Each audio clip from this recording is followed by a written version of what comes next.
Olá, meu amigo e minha amiga, sejam bem-vindos ao nosso Portal do José. Hoje, para um encontro super especial, uma entrevista que eu estava aqui tentando realizar já há algum tempo, e felizmente o nosso entrevistado de hoje, ele está com mais disponibilidade, né, nessa semana, enfim, ele andou um tempo sem dar entrevistas, e agora nós estamos com ele aqui, que é o ex-deputado. Deixa eu só dar uma arrumada aqui no meu áudio aqui, gente, para chegar legal para vocês, que é o ex-deputado e ex-coordenador, né, de campanha do núcleo político do ex-presidente da República, o senhor Jair. Então, seja bem-vindo. Deixa eu colocar ele aqui. Opa, peraí. Seja bem-vindo, Julian Lemos. Julian, obrigado por você ter aceitado o meu convite para a gente papear. Seja bem-vindo aqui no nosso portal. Eu acho que você é uma testemunha viva da história política do nosso país, e pelas entrevistas que eu tenho visto de você, os seus pronunciamentos, eu me interessei porque você tem um diferencial na sua abordagem sobre o que é o bolsonarismo, o que foi o bolsonarismo, a ascensão do Bolsonaro ao poder, porque você não transmite nenhuma questão pessoal, nenhuma questão é, de ódio, de ressentimento. E isso torna o teu depoimento depois um depoimento com muita credibilidade. Então, seja bem-vindo aqui no nosso portal. Eu queria, nessa abertura, perguntar quem é Julian Lemos, como é que você entrou nesse mundo político, como é que você conheceu o Bolsonaro, o que você faz da vida, Julian? Você vive de política? Bom dia, José. Antes de qualquer coisa, assim, eu me sinto muito honrado de estar aqui nesse momento dessa entrevista. É, Realmente me afastei bastante de algumas entrevistas, porque assim como realmente acontece, o político às vezes ele fica visceral, por rancor, por mágoa, eu não. E também quem entrevista fica querendo a polêmica. Então eu cheguei a um período que eu digo, não, vou dar um time aqui, vou ficar na minha. Perdi totalmente o estímulo, a crença, a esperança de que a falar a verdade para a sociedade valesse de algo. E, na realidade, não surtia efeito, você ficava recebendo aquela vibração energética de muito ódio do bolsonarismo, e eu já tinha passado por isso durante quase 4 anos. Até que alguns seguidores, tanto seu, como do pessoal do DCM, vários, ficam pedindo, olha, você já falou com fulano, já falou com ciclano, até que eu dei uma entrevista essa semana, e ela, mais uma vez, acontece isso, modéstia à parte, eu sei me comunicar bem, e ela explodiu de novo no Brasil, e foi assim que todo mundo voltou atrás agora para falar. E eu realmente, assim, estou bem mais tranquilo, já era tranquilo, mas eu estou bem mais tranquilo, embora eu seja uma pessoa de palavras muito fortes, contundentes ali, mas eu sou um cara muito tranquilo, espiritualizado, eu sou um cara que acho que o ódio só se abriga no coração dos tolos. Então, eu não tenho espaço para nenhum tipo de rancor nem de ódio, tá? Nem de raiva. Bom, em relação à minha pessoa, eu não vivo da política. Eu sou um cara que era do ramo, do segmento de empresa de segurança privada, não estou mais hoje, mas eu tenho que correr por fora para me manter, porque não fiz pé de meia com política, não ganhei dinheiro com política, pelo contrário. Eu posso dizer a você que 2 anos depois de eu ter saído da política, eu vivo do que eu construí. Então, assim, eu sou um cara que entrei por uma porta e saí pela porta de cabeça erguida, coisa que você não vê hoje na direita. A direita hoje, para mim, ela é, ela entendeu como para que serve a política para eles, tá? Isso é algo assim que eu tenho visto, eu sei o que é que acontece. Tem deputados aí do primeiro mandato de deputado estadual e agora no primeiro mandato de deputado federal que já tem patrimônio acima de 15 milhões de reais. Então, essa história de honestidade, isso aí é uma falácia, sabem roubar profissionalmente e tem a coragem que a maioria dos parlamentares de esquerda não teria. A habilidade rapaz, eles conseguem fazer algo assim, que não adianta estar falando aqui, de uma forma muito, muito sutil, usando inclusive pessoas da base contrária à ideologia deles, para fazer esse tipo de operação. Então, isso me fez dizer o seguinte, tá, é assim, então eu não estou nem aí mais, tá? Agora, como é que foi tua ligação com o Bolsonaro e com o bolsonarismo? Como é que surgiu essa Olha, conexão? eu sou um cara que eu acredito muito nas circunstâncias desse universo E quando as coisas têm que ser, José, tem muita força. Não tem explicação, tem força. E aconteceu que eu peguei, logo no início, mal se ouvia falar em Jair. A lembrança que eu tinha de Jair era de polêmicas, era de brigas em congresso, porque eu sou um cara que assiste jornal, ele era insignificante no meu campo de visão de política. Eu sequer admirava o jeito dele, eu não gostava do tom de voz dele. É um cara que eu não me identifico, sabe? Embora eu seja aqui do Nordeste, embora eu seja um camarada que fui criado ali de forma bem raiz, eu sei o que é coisa boa. Eu conheço 28 países, eu sei o que é um carro bom, eu sei o que é viver, eu sei o que é um bom vinho, eu sei o que é viver. E como é que eu vou me juntar com um cara que não consegue bater um papo medianos sobre qualquer assunto, a não ser de forma visceral, brigando, agredindo? Esse é o Jair. Mas o destino, né? Grandes líderes se tornaram o que são por destino. Né? Como é que um país de Juscelino Kubitschek, Ariano Suassuna, Santos Dumont, de gênios, tem um presidente como Jair Bolsonaro, um país de intelectuais? Me explica uma coisa dessa. Como é que a massa se conecta com uma pessoa totalmente caricata, que como é que o cristão se conecta com alguém que não é cristão? Eu não estou aqui dizendo que cristão é uma classe superior a ninguém. Eu estou dizendo como é que um muçulmano coloca como representante alguém que não é muçulmano, mas apenas diz que é muçulmano. É incoerente demais. Porque não acontece isso numa classe médica. Ah, eu vou representar a classe médica. Você é médico, vem cá, vamos conversar. Quando ele vai abrir a boca, ele não é médico, ele simplesmente é um estelionatário. Então não tem como. Do mesmo jeito do jornalismo. Mas na política, é quem se comunica mais. Agora, o que é que foi que acessou essa hipnose coletiva? Aí onde está? Mas vamos lá, cheguei. No início, não existia nem essa movimentação de WhatsApp, era através de Facebook. Se fazia eventos no Facebook sobre determinada coisa e as pessoas começavam a curtir e ali você... E aconteceu isso aqui no meu estado. Jair Bolsonaro, ele foi a primeira vez para Recife, a primeira vez para Fortaleza, a segunda vez para Recife e a terceira para João Pessoa. Quem tratou dessa vinda dele para João Pessoa fui eu. Né? Eu entrei em contato com os grupozinhos que se organizavam ali, nessas comunidades, e ao entrar em contato com essa menina que depois tornou um desafeto muito grande, porque depois essas pessoas não sabem lidar com projeção de ninguém, eu percebi que eles não tinham estrutura, não tinham dinheiro, era uma coisa assim, José, sem nada. Sabe o que é nada? Nada do nada. Não tinha dinheiro para nada, não tinha carro, não tinha nada.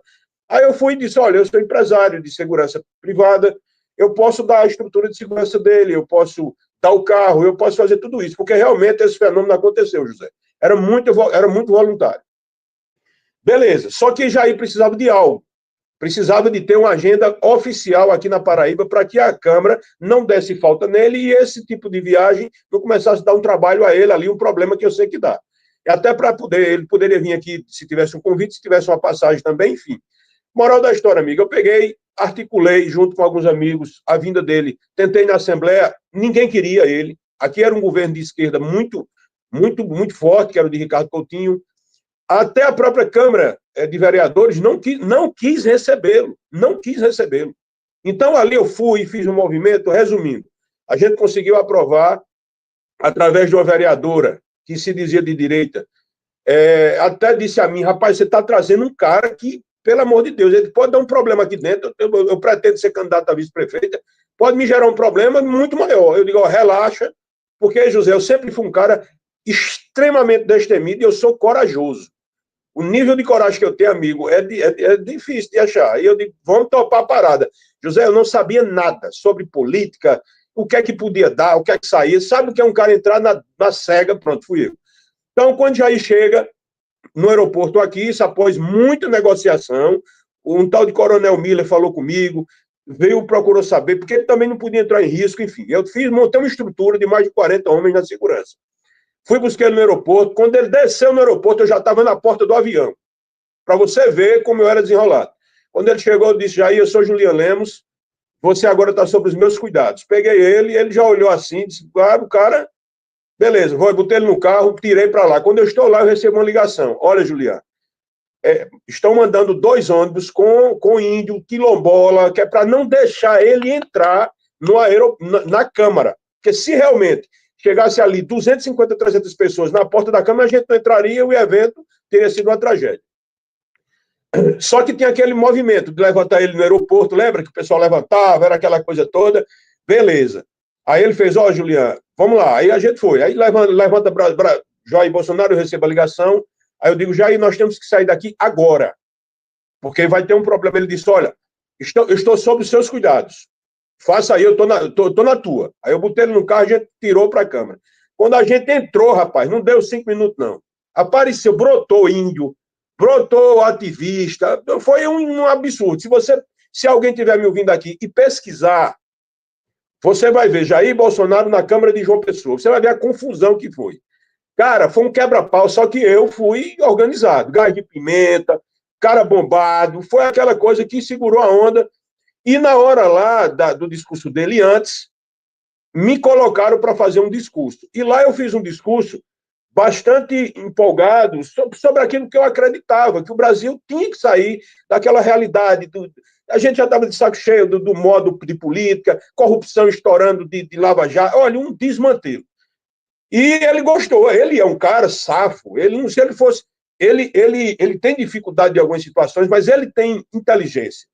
Ele é burro para umas coisas, sem sabedoria para outras, mas se ele não fosse quem ele é na inteligência, ele não teria ficado tanto tempo enganando as pessoas como deputado e depois enganou muito mais para ser presidente. Moral da história, eu fiz um discurso, ele gostou, e eu tenho esse vídeo, Zé, que ele bate no braço assim, depois de 5 minutos de discurso, ele bate no meu braço e diz, gostei de você. Ô, Júlia, quero bater um papo. Assim, nós sabemos que o Lula, ele saiu do governo com mais de 80% de índice 85. de aprovação. No Nordeste foi uma aprovação gigantesca. O que você percebe de migração de uma parte desse eleitorado que esteve com Lula e, de repente, as pessoas viraram uma espécie de zumbis que acreditam em qualquer coisa que o Bolsonaro começou a dizer por todos os lados. Você consegue identificar o que pode ter acontecido?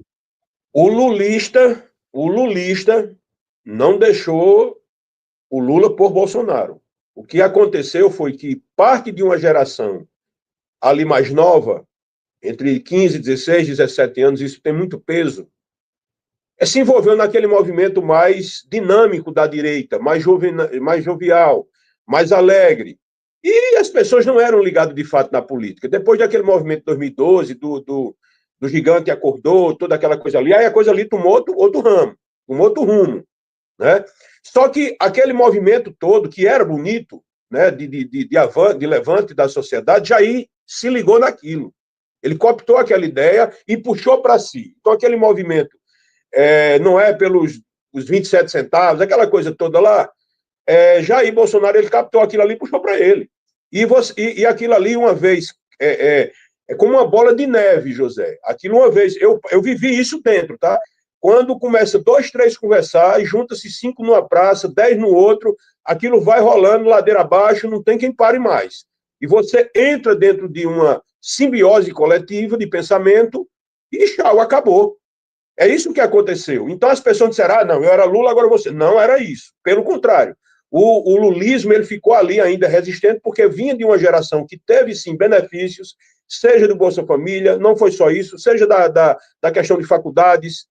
Muitos policiais que recebiam bolsa de Lula, gostavam de Lula, mas acontece que, assim como a classe política errou muito, o PT errou muito, o PT se tornou muito arrogante, o PT se tornou muito orgulhoso. Se você é um cara de centro-esquerda e de esquerda, mas eu percebo, e você sabe o que eu vou lhe dizer, a esquerda ela é muito autossuficiente. Eu não sei se por estudar um pouco mais, ela acha que a coisa é assim. E só para você ter ideia, eu acho o Lula hoje em uma posição extremamente frágil. A base política de Lula hoje ela é totalmente de centro-direita. A base do Lula é centro-direita. E outra coisa, eles não buscam renovar, nem se reconfigurar e modernizar essa esquerda que existe hoje. Porque ninguém aguenta. Olha só, José. Ninguém aguenta aquele formato, aquele outdoor da esquerda, principalmente, que levou aquelas falácias de ideologia de gênero, de ser contra a família, que davam seminários onde alguém dizia, não, a família tem que ser destruída mesmo. Quer dizer, davam um discurso para um povo que naturalmente é conservador. O brasileiro, sim, ele é conservador em várias situações. Por exemplo, ainda todo mundo gosta, se ainda não tem, mas todo mundo dá valor ao filho que pede a bênção ao pai e à mãe, aquela história do avô. A família em si, a estrutura família, que hoje não é só naquele formato tradicional, ela existe, ela é real. Então a esquerda passou, a esquerda, o espaço, o espectro de esquerda passou a ter muito esse ativismo, que aqui para nós ele é chato. Ele é chato, ele é intolerante, e é porque é o direito do gay. Eu não estou dizendo que não tem que ter, é porque isso ficou sendo só isso. E as pessoas, nós temos uma fatia, que não é maioria ainda, mas de evangélicos no país, de espíritas conservadores, de pessoas que são ateus, mas que não gostam dessa polarização inútil. Só que isso, cara, foi ficando chato e Lula não controlou isso, principalmente depois que o Lula saiu do governo, que Dilma entrou. Dilma não tinha muita, embora seja uma pessoa honesta, ela não tinha essa flexibilidade de interagir com o Congresso para lidar com ele. O cara tem que ser malandro. Você não basta ser só honesto, você tem que ser malandro na política, e Dilma, infelizmente, não era. Então, isso fez com que essa parte do Lula inicial, que nos emocionou quando o Lula venceu, eu chorei quando o Lula venceu, tá? Ela simplesmente foi esquecida. Aí chega um cara, pátria, Deus, família, porque aí aparecia um vídeo num jornal de um cara na universidade nu, segurando criança, fazendo uma performance. Aí essas coisas embolou a cabeça de pessoas que tinham um gatilho dentro de si, né? Muitos casos de abuso sexual vinculava isso a ser gay. Veja que coisa maluca. Coisa maluca. E isso foi se crescendo e ninguém foi percebendo. Aí veio o impeachment de Dilma, o PT ficou. Aí veio a questão da Lava Jato, impeachment de Dilma, o PT ficou ali no limbo, meu irmão, ali 10 anos. E a esquerda foi perdendo espaço, prefeitura, governo, e ficou só os remanescentes segurando a onda, né? Os mais experientes. Só que 10 anos, para quem tem 50, pesa. Para quem tem 50 para 60, pesa muito mais. Para quem tem 60, 10 anos para 70, amiga, aí você desanda. Então aí foi os líderes do PT, muita gente presa, depois do cara levar, cara, 100 anos de cadeia, nunca mais é gente, quanto mais 500. Então, assim, o que é que acontece? Tudo isso favoreceu que a direita fosse criando vereadores. Veja só, em 2018, não tinha ninguém de mandato fora Jair. Hoje é muito senador, muito deputado, muito governador, muito prefeito, muito vereador fazendo exatamente esse discurso de direita. E o que é que acontece? Isso vai se multiplicando. Pois é, Júlia, eu queria pegar exatamente um ponto que você tocou, o slogan principal, Deus, Pátria e Família. Aonde tem verdade em alguns desses slogans que o Bolsonaro defendeu? Ele fala em Deus. Não, veja só.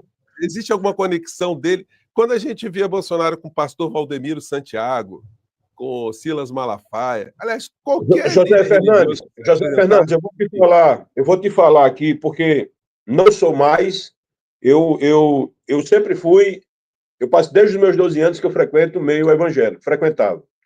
Mas já quando fui ficando mais maduro, eu comecei a ver algumas situações que me fizeram me esfriar bastante. Não tem nada a ver com a minha visão de mundo, nem com a minha conexão com o divino, mas a instituição em si. Quando eu entrei na política, aí eu consegui ver coisas verdadeiras, coisas bizarras. Por exemplo, uma das primeiras coisas que Jair me falou, quando ele passou a confiar em mim, conversar comigo, foi sobre uma certa vez uma abordagem que Silas Malafaia fez a ele.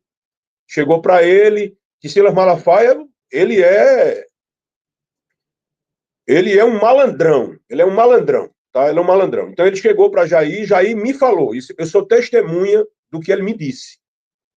Eu sou testemunha de 2 fatos interessantes. Ele disse, olha, o Jair, Júlia, eu acho muito esquisita essa turma. Jair não tem ligação com o pastor. Silas Malafaia chegou para ele, já vendo ali a perspectiva de poder, e disse, vem cá, quando a gente vencer, Jair, como é que a gente vai dividir a carne para os leões? Ele já queria ser uma espécie de procurador, né? E eu era um cara de uma igreja muito séria aqui, né, aqui da minha cidade, um pastor, um cara novo, procurador, e eu via essas situações, eu digo, Jair, me dê a oportunidade de mostrar a você que não é assim, Mas Jair não gostava, não se sentia bem, e até hoje é do mesmo jeito. É porque ele sabe que a igreja evangélica tem, tem uma falha, digamos assim, em seu caráter, é a vaidade. É a vaidade que pega pastor. E um pastor, quando vai para dentro de um palácio do Planalto, para ele poder chegar na igreja e diz que falou com o presidente chamou ele para o jantar, aí, amigo, é orgasmos um em cima do outro, rapidinho ali para esse pessoal. O que é que acontece? Eu vi que Jair também não gostava muito, porque em uma situação onde eu tive uma reunião com Jair, Carlos Bolsonaro e Luiz Bragança e o Gustavo Bebiano na casa dele, chegou do nada o Silas Malafaia com o senador Magno Malta, tá? Rapaz, Jair deu um chá de cadeira de 1h30, 2 horas, não queria falar. Quando atendeu de forma muito fria. Então ele queria manter a distância. Até Jair perder a eleição, você vê que ele não dava nem moral a Silas Malafaia. Silas Malafaia se presta um papel de cão de guarda dele, porque ele é vaidoso, ele é uma pessoa, quem conhece bem a estrutura de um narcisista percebe exatamente que essas pessoas gostam disso. Então, quando ele se coloca ali como voz de Bolsonaro, e quando você vê a fala exatamente da de Ciro Nogueira, senador Ciro Nogueira, a respeito de Malafaia, é o que eles conversam no bastidor. Só que Silas, ele perdeu a vergonha, ele tem a cara lavada e ele realmente não quer saber se ama ele quer estar ali na projeção. Mas vamos lá. Sobre essa questão de Deus, pode falar. Primeiro, Bolsonaro é um ignorante total sobre a questão de Deus, Bíblia. Ele decora ali um versículo, João 8:23, e fica dizendo aquilo ali. Ele decora com dificuldade, né? Não, ele não lê. Bolsonaro não lê. Bolsonaro não lê. Ele se atrapalha com os versículos. Já vi ele se atrapalhando. Aí se você, eu não sei se você conhece, mas eu conheço bem a estrutura evangélica. Se você leva alguém de posição, um governador, um prefeito dentro da igreja, e ele abre a Bíblia, e primeiro ele diz, olha, eu queria saudar os irmãos com a paz do Senhor e dizer que grandes coisas fez o Senhor, meu irmão, a igreja entra em êxtase. Ela entra em êxtase. Porque ela já vê como um possível irmão, alguém que é amigo do evangelho. Esses são os termos usados. E Bolsonaro dominou isso como ninguém. Então, Bolsonaro é o representante de Deus que não entende nada de Deus, não representa ele em suas ações, em suas atitudes, em suas falas, porque é palavrão do início ao fim, é um camarada sem nenhum trato, sem nenhuma educação. Aí ele vem para a família, que ele é um péssimo pai, ele é uma pessoa que vivia em um pé de guerra, praticamente quase se separando de Michele, entendeu? Ele é um camarada que é pela pátria, mas se pudesse ele jogava os brasileiros um para se matar do outro, um para se matar o outro. Então ele é uma pessoa que não tem nada. Primeiro, sequer nacionalista, Bolsonaro é. Porque ele passou a vender o patrimônio. Ele não é nada, cara. Bolsonaro é uma farsa. Ele é um farsante. Ele diz algo com a boca e nega com suas ações. Bom, em relação à família, o Bolsonaro teve várias famílias, né? Como é que isso era visto no meio religioso? Você presenciou, provavelmente teve com Bolsonaro algumas vezes em alguns cultos, né? Na campanha, na pré-campanha e campanha, eu tive em todos. Todos. Inclusive, quem orientou Jair a não falar, por exemplo, em pena de morte fui eu. Porque, por conhecer o povo evangélico não tolera falar em pena de morte. Tá? Pode ser prisão perpétua, tal, mesmo que não acontecesse. Por exemplo, defender castração química. A Constituição não permite. Qualquer leigo deveria saber disso. Isso é causa pétrea, mutilar um preso, nem que seja, ele não quer, não vai, mas ele usava isso como fosse bandeira, e os neófitos ignorantes, posso dizer assim, acreditavam nisso.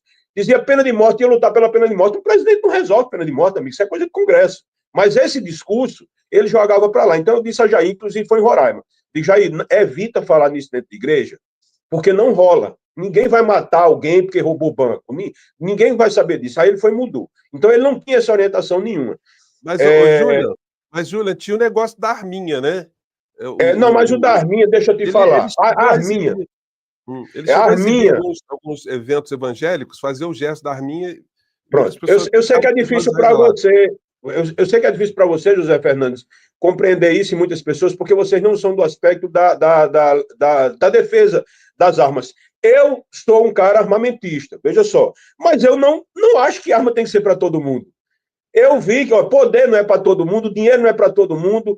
Tem gente que não pode ter uma mulher bonita, cara, que ele vai querer arranjar briga com todo mundo. Então, nem tudo é para todo mundo. Cada pessoa tem uma estrutura psicológica para determinada coisa. E arma, ela é muito mais perigosa, ou tão perigosa quanto um carro na mão de um alcoólatra. Então, assim, nunca fui adepto disso. Eu acho que a pessoa tem que ter direito, através de uma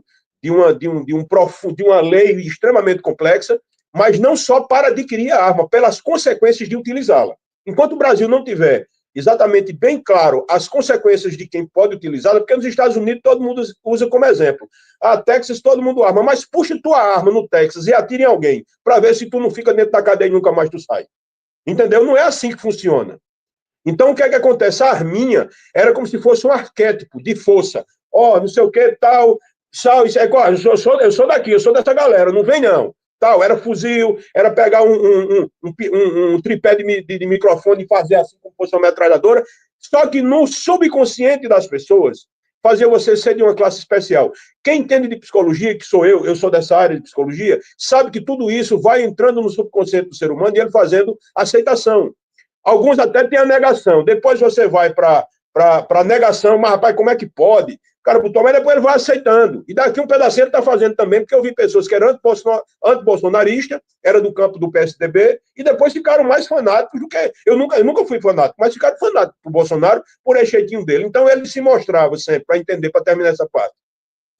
Ele se mostrava alguém viril, olha, Deus, pátria de família, pátria acima de tudo, a arminha para cá, vão na frente que eu vou atrás, eu só saio daqui morto ou se Deus me tirar. Ele se mostrava um cara altamente, sabe como é que é? Tipo, acontecia na Grécia Antiga. Quem conhece a história, quem estudou filosofia, sabe. Na Grécia Antiga tinha as religiões cívicas, aonde eram exatamente venerados Zeus, Afrodite, mas esses deuses, eles eram fortes. Você vê que os deuses eram verdadeiros deuses gregos, por quê? Porque eram bonitos, eram fortes, então as pessoas estimulavam por essa religião cívica. É a mesma coisa, a religião política se parece muito. E isso faz no subconsciente da pessoa que você tem um herói, não político. E Jair Bolsonaro soube explorar isso demais. Tá? Eu queria te perguntar coisas que as pessoas estão postando aqui no nosso chat, fizeram anteriormente. Você já esclareceu isso em outras entrevistas, mas eu tenho que perguntar. O episódio da facada lá em Juiz de Fora. Muitas pessoas levantam dúvidas se aquilo aconteceu ou se não aconteceu. Você foi testemunha daquele período ali. E, na sequência, eu queria emendar o que foi que fez com que você tivesse essa ruptura com o Bolsonaro e com o bolsonarismo, essas duas questões. Vamos lá, a questão da facada, fato, foi o único dia que eu não estava. Porque toda a viagem de Bolsonaro eu estava do lado dele junto com o Bebiano. Nesse dia foi o único dia que quem estava do lado dele foi Carlos Bolsonaro dentro do carro. Porque quando a coisa realmente começou a acontecer, aí foi que Carlos veio para perto. Mas antes ele não vinha, nem Jair queria. Tá? Porque Bolsonaro tinha consciência já, embora a gente não soubesse, que Carlos Bolsonaro era antissocial. Ele tinha alguns problemas psicológicos, ele era um cara que tinha esse problema de lidar com pessoas, e a prova é que depois que a coisa aconteceu, ele foi o grande maestro de muitas rupturas de amizades políticas com Jair Bolsonaro. A questão da facada, realmente foi fato. Gustavo Bebiano estava próximo, não ao lado, mas próximo, e quando Jair foi levado para o hospital, dentro da sala de cirurgia, quem ficou foi Carlos Bolsonaro, mais Gustavo Bebiano. Bebiano me narrou, ponto a ponto, momento a momento, de tudo que aconteceu. Carlos desmaiava no corpo dele, realmente Jair estava sobre a mesa, tiraram as vísceras de Jair, ficavam lavando lá o intestino dele, procurando, porque... Cara, a gente está tendo um probleminha aqui de conexão. Caiu você aqui, deixa eu ver se volta aqui. Pronto, acho que voltou aqui. Voltou, vamos lá. Pode falar, Júlia. Então vamos lá. Aí? Estou sim, estou escutando bem. Eu começo de novo ou de onde eu parei? Deixa eu ver se eu melhoro aqui a conexão. Mas pode falando, pode tocando o barco aí. Então, quer dizer, na hora da cirurgia, Bebiano testemunhou tudo, viu quando tirou o intestino dele, foi os médicos fazendo a busca, né, nas vísceras dele, naquele intestino grosso, e viu realmente que tinha um furozinho muito pequeno, como se fosse o furo de uma agulha. E ali foi onde as fezes se misturaram no organismo dele e realmente houve essa facada, ficando a poucos milímetros de uma veia muito importante que, se pega nela, ele teria falecido instantaneamente, praticamente. Isso aí é fato. Peraí, nossas conexões aqui estão... Deixa eu ver se eu melhoro aqui a conexão, gente. Tem algum problema de conexão aqui? Vamos ver aqui se dá uma melhorada aqui. Vamos ver. Minha conexão está ótima aqui. tá, né? Deixa eu ver se eu dou uma melhorada aqui, porque não sei, tá dando uma falhada aqui, eu não sei se é porque eu estou usando uma conexão e a outra talvez fique melhor. Vou tentar aqui, vamos ver aqui se melhora. Bom, então, mas você já tocou nesse assunto. Agora, a tua.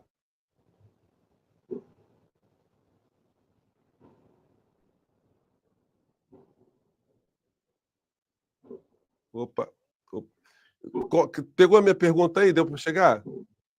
Não, a pergunta Opa. não voltou. Você, Então tá, então você vamos de novo aqui. Como é que se tá, deu o teu afastamento do Bolsonaro e do bolsonarismo? Teve algum episódio específico ou foi ele começou, ele um já começou. desencanto que foi se dando? Pronto, deixa eu te falar. Eu posso dizer que a síntese maior foi a falta de respeito quando começou. Quando a falta de respeito começou, quando as perseguições por parte de Carlos Bolsonaro e Eduardo. Foi isso que aconteceu, já ali entrando já na finalização da escolha do vice-presidente, tá?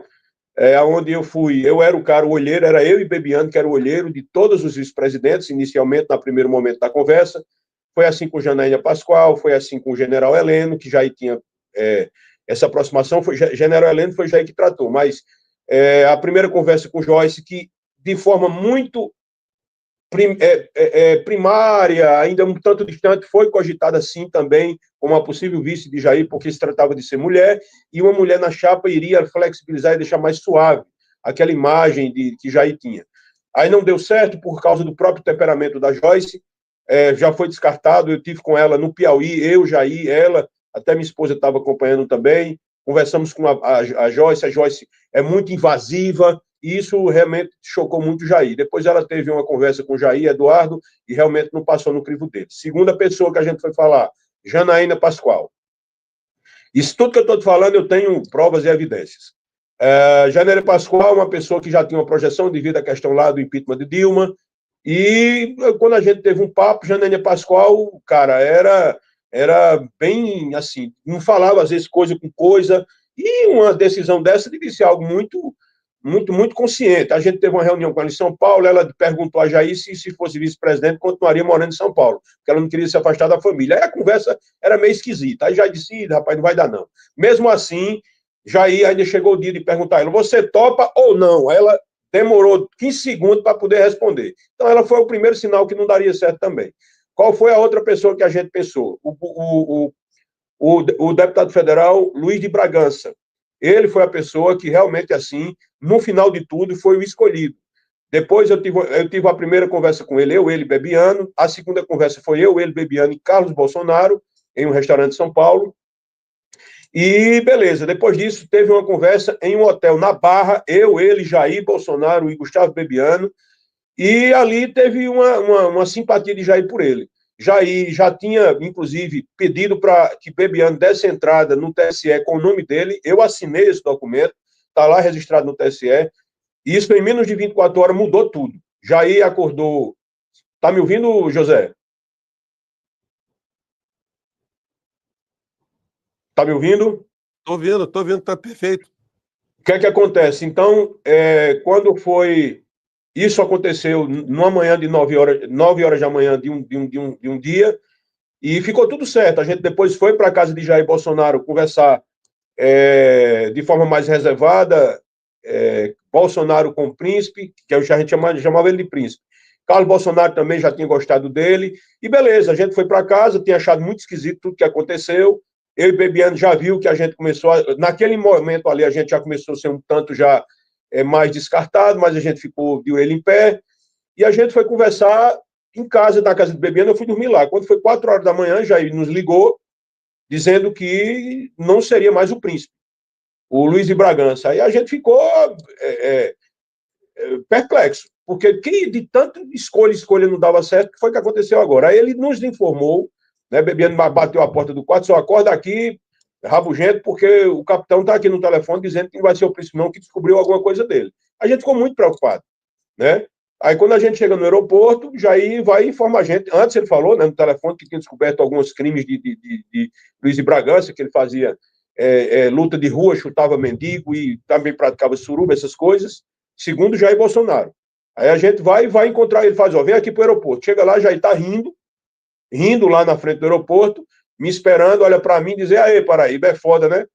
É foda. Aí eu digo, e aí, Jair, foi que houve? Ele disse, não, eu descobri um negócio, eu recebi um dossiê de Luiz Bragança. Ele não é o que vocês pensam. Ele gosta de ter briga de rua e gosta de suruba. Isso aí tem um dossiê dele contra ele. Eu fiquei assim, eu ia duvidar de Jair, ele dizendo que recebeu de um delegado. Depois, eu conhecendo muito mais profundamente o príncipe, eu sei que ele não é homem de suruba, porque não é o perfil dele, e segundo ele, muito menos é um cara de briga, porque ele é um príncipe. Então, o príncipe não fica brigando em meio de O rua. engraçado, Júlio, é que o príncipe, mesmo com esse fato, eu não sei se já deve ter chegado o conhecimento dele, né? Ele é um bolsonarista convicto, ainda continua defendendo o Bolsonaro, né?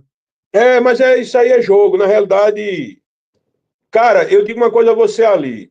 Se ao redor de Bolsonaro tiver 20% de fanáticos leais, porque o fanático ele é leal mesmo, o fanático é kamikaze. Os 80% não suportam Jair e nem Jair suportam eles. Aquilo ali é uma cumplicidade, porque Jair tem o que eles querem e eles têm o que Jair quer, que hoje é o poder. A maior sorte desses parlamentares aí foi Jair ter perdido a eleição, e o meu azar foi Jair ter vencido. Senão era deputado até hoje. Porque exatamente por ele não ser mais presidente, ele precisa desse pessoal para ser os defensores dele, os cão de guarda. Porque se fosse presidente, ele ia tratar todo mundo como tratava a primeira bancada, como ninguém.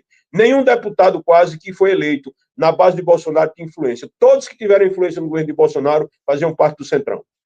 Você disputou a eleição em 2022 para deputado, Júlia. Você teve uma votação importante. Eu sou primeiro suplente. Você já tinha rompido com o Bolsonaro, fez uma campanha, ainda conseguiu bastante voto aí, né?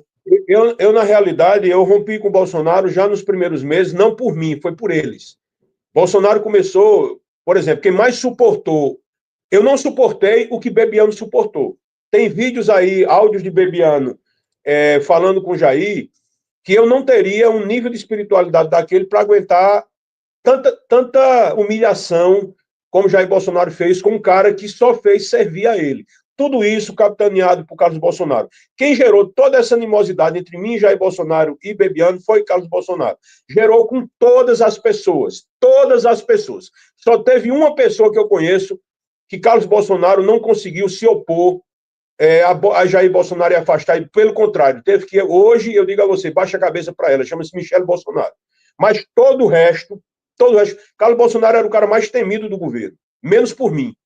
E ele vendo isso, agora eu nunca fui desrespeitoso com ele, é uma coisa de narcisismo mesmo. Tá? Ele não sabia exatamente do nível de relação muito pessoal e muito íntima que eu tinha com o Jair, e isso, quando ele se deparou já perto do segundo turno, isso para ele foi avassalador, porque ele não permite de forma nenhuma ali os filhos que Jair goste muito de José Fernandes. Se José Fernandes gostar de Jair, tá tudo certo. Mas se Jair disser, liga para José, fala com José Fernandes, meu irmão, você tá acabado. Eles vão arranjar qualquer coisa para te afastar. Eu queria que você falasse do episódio em que o Bebiano, depois que ele foi muito exposto, inclusive antes do Bebiano se conectar a Bolsonaro, eu entrevistei o Bebiano no programa que eu fazia na TV Brasil, um programa de cidadania, chamava Direito em Debate. Ele era advogado do Jornal do Brasil, enfim. Um papo muito interessante. Ele pessoa muito agradável no trato pessoal. Né? Depois ele era muito agradável, inteligente e um cara muito articulado. E nós temos amigos em comuns, inclusive são advogados, enfim. Aí depois me assustei quando eu vi ele já no núcleo ali do bolsonarismo direto. E ele parecia ser uma pessoa assim com muita reto no que ele acreditava, né, nas crenças dele. E tem um momento que me parece que foi o derradeiro, segundo uma entrevista que eu vi sua, quando ele vai conversar com o Bolsonaro e Bolsonaro quer se livrar dele, dando para ele uma embaixada, dando para ele um cargo com uma boa remuneração. Aliás, o Bolsonaro ele fez o mesmo expediente com o Weintraub.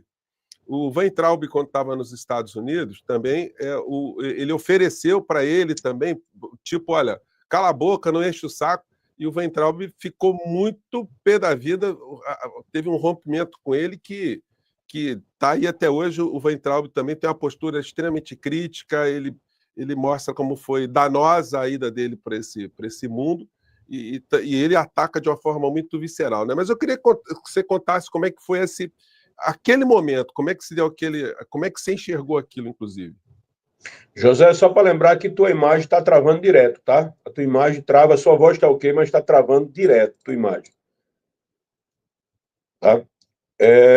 Olha só, deixa eu te falar. Eu vou puxar um pouco para antes, tá, José? Eu vou te puxar para um fato aqui que poucas vezes eu comentei, e eu vou te comentar agora que realmente, assim, não vou dizer que é furo, mas é uma informação que dificilmente eu falo.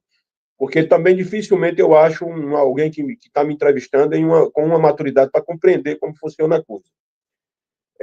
Bebiano era uma pessoa muito articulada. Dentro dessa amizade que ele tinha, amizades antigas, ele era amigo de Luiz Fux. Inclusive, era irmão de jiu-jitsu dele, tiraram faixa pretas juntos de jiu-jitsu e praticamente eram da mesma idade. Bebiano era uma pessoa muito próxima, inclusive, da própria filha do Fux. E na época da campanha, você lembra que tinha um processo correndo no Supremo contra Jair Bolsonaro de Maria do Rosário, lembra? Pronto. Aquele processo estava sob o julgamento, a responsabilidade de Luiz Fux. E Jair crescia nas pesquisas e Luiz Fux tinha uma visão totalmente correta a respeito de Bolsonaro. Correta. Ele é um cara observador, muito fino. Tá? Eu tive com ele uma vez, não no Supremo, mas em outra oportunidade, quando ele era presidente do TSE. E aquele processo ele ia seguir à frente. Jair Bolsonaro ia ser impedido. Né? Então, Gustavo Bebiano viu a oportunidade de usar exatamente esse conhecimento a favor daquilo que ele acreditava, não de Jair, que Jair estava sendo injustiçado. Olha que coisa terrível, José. E esse processo estava andando, Bolsonaro tinha aquele advogado, aquele cara que escondeu o Queiroz, parece um mafioso, pronto. Jair Bolsonaro esse bandido mesmo. O que é que acontece? Então, Jair Bolsonaro não via mais saída, o processo andando. Jair Bolsonaro já tinha escrito a carta de renúncia do mandato. Ele já tinha escrito. Poucas pessoas sabem disso, tá? E esse cara estimulando isso, esse advogado. Jair Bolsonaro tinha um cara extremamente leal, que era o Bebiano do lado dele. Aí Bebiano chegou e me procurou e disse: Juliano, Rabugento, amigo, deixa eu te fazer uma pergunta. Cara, eu tô com uma angústia no coração, porque eu tô vendo uma coisa que não é para se fazer, vai dar errado. Jair, depois que ele ficar sem o mandato, vai ser pior, porque até a mínima estrutura que ele tem vai sair. Eu conversei com ele que ele me desse a chance de eu tentar resolver isso junto com um amigo que eu tenho. Conversar com ele, bater um papo, quem sabe? Eu disse, mas quem? Disse Fux. Aí eu digo, e qual o problema? Ele disse, o problema é que faz muito tempo que eu não vejo ele faz muito tempo, e eu temo que ele, porra, o cara hoje é ministro. Eu digo, mas ele é seu amigo? Ele é meu amigo. Eu digo, amigo, não, ser amigo, bicho, nunca vai maltratar a pessoa, né? Não tem isso. Aí ele pediu a filha de Fux que tentasse entrar em contato com o pai e falar sobre esse desejo dele falar, né? Talvez Fux não fizesse nem ideia. Fux não fazia nem ideia quem era Bebiano e onde ele estava. Eu tenho certeza disso. Ele ia ser recebido como um amigo, né? E ele era advogado. Eu sei que essa reunião acontece, ele vai lá, Bebiano, quando voltou, estava muito feliz. Por quê? Porque quando chegou lá que viu o Fux reconheceu. Oi, amigão. Aí foi lá e abraçou ele, conversou com muita educação. O que é que você está fazendo? Tal. Aí ele falou exatamente que era advogado de Jair Bolsonaro. Ele disse que Fux mudou assim na hora o semblante. Como quem diz, ih, rapaz, onde foi que tu fosse se meter? Né? A expectativa do rosto dele. Aí ele disse, olha, aí ele falou aquilo que ele acreditava de Jair. Que Jair não era aquela pessoa intolerante, que não era aquela coisa, aquela situação toda, né? E Fux olhando para ele. A credibilidade de Bebiano era tanta, que ele conseguiu pedir a Fux que Fux recebesse Jair Bolsonaro para uma conversa. Veja o nível que Bebiano foi. Veja que injustiça esse cara sofreu. Jamais Carlos Bolsonaro, o filho, conseguiria... O Fux recebeu o Bolsonaro? Recebeu o Bolsonaro. E Bolsonaro, como bom sociopata que é, um excelente narcisista que é, tem seu charme. E assim como o Bolsonaro enganou milhões de pessoas, aí eu consigo entender, porque eu também, de certo modo, fui enganado. Muitos empresários foram enganados, Bebiano foi enganado. Então, o que é que acontece? Essa conversa teve, de forma, não há nenhum acerto, nenhum pedido político. Entendeu até aí? Deixa eu te dizer onde foi que terminou isso. Jair venceu a eleição, esse processo parou, Jair Bolsonaro venceu a eleição e foi para a transição. Quem vai lá? Fux vai falar com ele para uma visita totalmente institucional, com o futuro presidente do Brasil. Eu não estava na sala, mas eu sei o que aconteceu na sala, porque Bebiano me disse ipsilito. Quando o Fux chegou, Bebiano sequer foi chamado. Veja como é Jair Bolsonaro. Fux mandou chamar Bebiano. E na frente de Jair Bolsonaro ele disse o seguinte: você não me deve nada. Que Fux é muito, não me deve nada, você deve a ele. Apertou a mão de Jair e vazou. Porque já viu que o negócio não era muito bom, porque se um cara que fez essa ligação com os dois não foi chamado para trás, na ida dele lá, ele já demonstra exatamente quem era. Bebiano me narrou isso, e Bebiano já vivia angustiado há muito tempo. Né? Eu e Bebiano, já no primeiro turno, tivemos informação, José Fernandes. Bebiano conheceu o braço direito de Collor de Mello. E vendo ali o trabalho que a gente fazia, que era semelhante ao dele, ele viajava com colo de jatinho, arranjava o jatinho, era assim uma espécie de PC Farias. E ele disse: Bebiano, eu vou te dar um conselho. Você hoje é o cara, o braço direito dele, tem esse outro aí que anda com você também, mas eu vou dizer o que é que vai acontecer, abra do olho. Quando o centro do poder for chegando mais perto, ali já que ele venceu o primeiro turno, vocês passaram a ser ignorados. E vai começar a brotar gente de tudo que é lado, e vocês vão ficar ali, não acho que vocês vão ter a posição que merecem, não. Foi assim, aí contou a história. Bebiano ficou muito angustiado, falou para mim, eu disse, bora conversar com o Jair, pô. Porque até então eu via, assim, já um certo, ali pro Bebiano, que provinha de Carlos Bolsonaro, mas ainda não comigo. Não tinha comigo, não.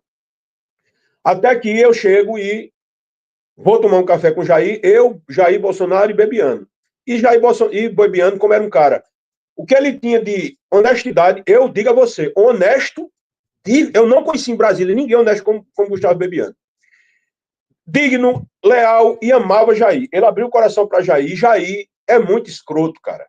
Ele pegou, olhou para Bebiano, olhou para mim, deu uma risada. Depois que viu tudo, ele riu. Ele não quis nem... Ele não tinha condição de mentir mais. Ele pegou, riu, pegou no meu ombro, no meu braço, pegou no braço de Bebiano, assim, um do lado do outro, olhou para mim e para ele e disse: deixa eu dizer uma coisa a vocês. Vocês estão na minha mão e eu estou na mão de vocês dois. Vamos subir a rampa, porra. Vamos acabar com essa conversa. Vamos estar juntos, a gente vai trabalhar junto. O que é que você vai dizer de um cara desse, José? A gente era muito ligado a ele, então o que é que acontece? Aconteceu tudo o contrário, nem subimos rampa. Quase que eu me lasco, Bebiano perdeu a vida. E realmente o que o cara de colo falou aconteceu. Porque quando a coisa começou a acontecer mesmo, antes da facada um pouquinho, José, eu não sabia que tinha tanto maçom no Brasil, importante, cercando Jair. Maçom para tudo que é lado. Pastor evangélico, os mais inescrupulosos, vendedores de fé e de rebanho ao lado dele, e mais maluco por metro quadrado, que é o meio dos militares. É o lugar que tem mais louco por metro quadrado, chama-se movimento de direita e militares. Agora coloque tudo isso dentro de uma panela, com o tempero de Jair Bolsonaro e misture e faça uma sopa. O cara tem que ter muita estrutura psicológica para lidar com esse hospício político. É isso que eu defino isso. O Bebiano foi na sala do Bolsonaro. Ele foi chamado lá e teve lá um momento que o Bolsonaro quis dar alguma coisa para ele. Como é que foi isso? Isso aí foi o seguinte. Bebiano foi o ministro que mais demorou para ser nomeado. Isso aí é notório, todo mundo sabe disso. E ele só passou 1 mês e 15 dias. A secretaria que ele foi colocada, que era uma espécie de prefeitura ali da instituição Presidência da República, ele era muito organizado. Então, Bebiano levava muito a sério o trabalho que ele fazia. Só que ele foi esvaziado, ele só tinha cadeira, que era como se fosse um prêmio de consolação para ele. Eu sempre o visitava, ia lá pelo menos 2 vezes por semana, atualizava as ideias, ele batia um papo e ele se sentia muito excluído, não fazia parte de algumas reuniões. Aquele cara que sempre andava com o Jair, foi advogado, extremamente leal, já tinha sido colocado de lado. Até que Carlos Bolsonaro começou a gerar problema, dizer que Bebiano era um cara espião da Rede Globo. Eu tenho um áudio Jair dizendo isso, que ele tinha colocado o cara da Globo dentro do Palácio do Planalto. Cara, Jair Bolsonaro foi muito escroto, bicho. Ele foi muito perverso. E começou a fazer isso até que Carlos Bolsonaro exigiu tanto a demissão dele que Carlos Bolsonaro simplesmente desapareceu. Ele passou um dia sumido, 2, 3, 4, tirou todas as senhas das redes sociais e foi assim que ele convenceu Jair Bolsonaro, depois de Bolsonaro covardemente não ter coragem de demitir, humilhava Bebiano de todas as formas. Carlos Bolsonaro fazia Twitter batendo em Bebiano, dizendo que Bebiano era um mentiroso. Jair depois ligava para... Era isso, veja só, uma presidência da República, tanto trabalho para fazer e eles viviam no meio disso aí. Até que Bebiano foi demitido e foi um clima muito pesado. Por quê? Porque dentro do parlamento eu via deputados do Centrão dizer, se ele faz isso com quem ajudou tanto ele, imagine o que é que ele vai fazer com os outros. Né? Que inclusive com você. Eu escutava o deputado dizer isso a mim. Só que não tinha chegado ainda a minha vez dessa forma, não. Aí Bebiano foi e, cara, ficou muito mal. Ele ficou ali naquele hotel Lakeside, que tem de lado do Palácio do Alvorada, chorava. Os amigos mais próximos dele, Onyx Lorenzoni, o próprio general Mourão, que era um cara que também tinha um trato muito bacana com todo mundo, sempre foi muito educado. Joyce Hausmann, no tempo, tentaram de todas as formas fazer Jair parar com isso, porque não fazia sentido. Todos nós conhecíamos Bebiano. Rapaz, não teve jeito. Até que chegou um dia que, de tantas pessoas tentarem, ele mandou chamar Bebiano, lá no Palácio do Planalto. Então, Jair Bolsonaro foi e disse, não, chama ele aqui. O que é que todo mundo esperava? Que dissesse, ó, Bebiano, cara, vamos acertar as arestas, você foi importante no processo, é uma pessoa minha, meu advogado, é um cara que conversa, né? Ser humano, ser humano.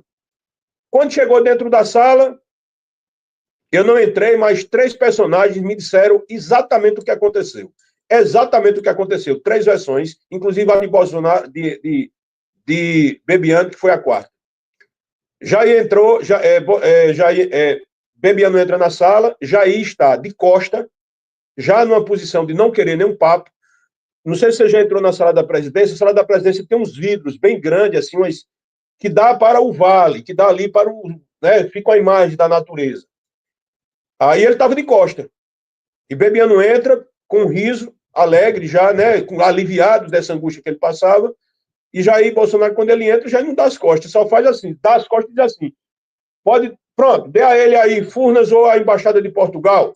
Como quem diz assim, dê a esse lixo isso e mande esse cara sair daqui. Quem conhece Bebiano sabe que Bebiano, o que ele tem de amor, ele gosta de servir, mas ele não suporta ser usado. O que é que acontece? Quando o Jair diz isso, ele faz, capitão, Jair não olha para ele. Ele faz, capitão, olhe para mim, aí dá um grito. Quando ele dá um grito, insegurança entra. Ele diz, ninguém chegue perto de mim que eu quebro todo mundo.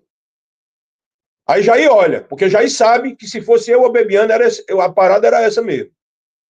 Quando ele olha, ele faz, pegue a embaixada, pegue Furnas e soque no seu cu. Eu não vim aqui por dinheiro. Eu não vim aqui por dinheiro, você sabe disso. Mourão quase teve um infarto, se escora logo pela parede.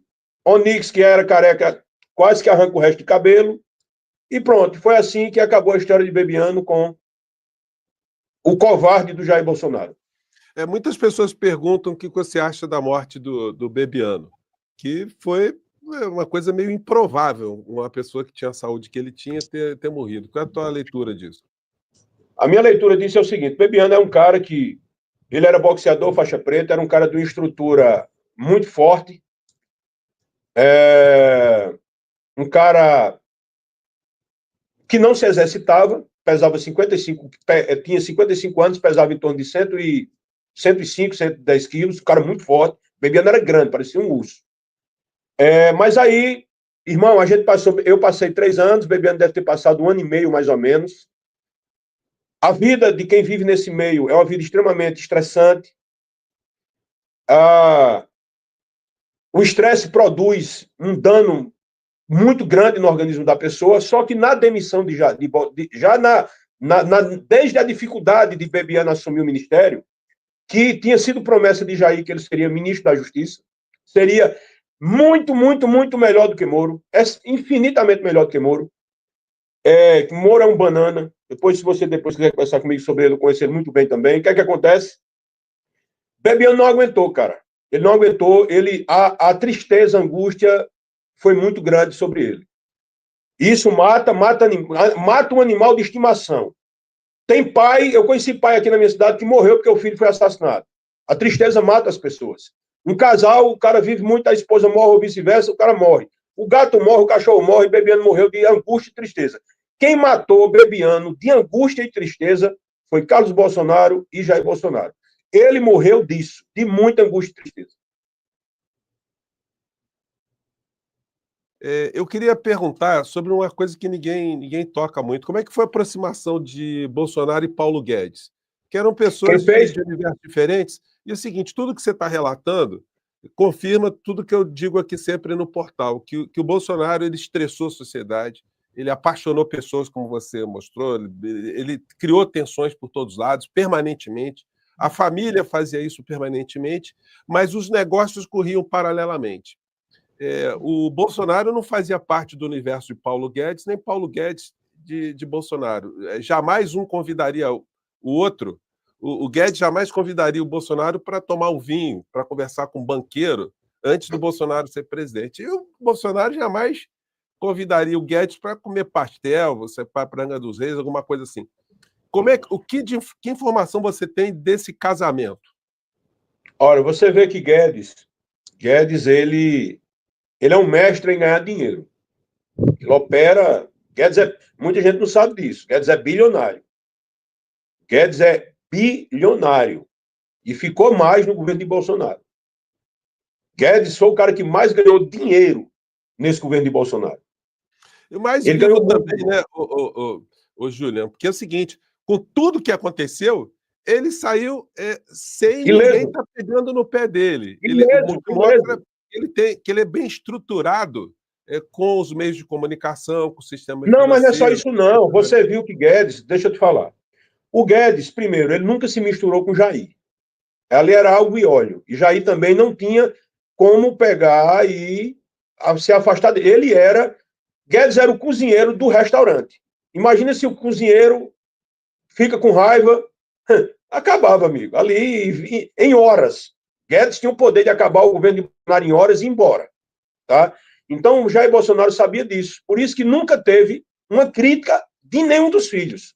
Ele era o Ipiranga mesmo, porque também, além de ser muito articulado politicamente, Guedes era muito articulado politicamente, Guedes era um camarada que dizia uma coisa a Jair não dizia nada.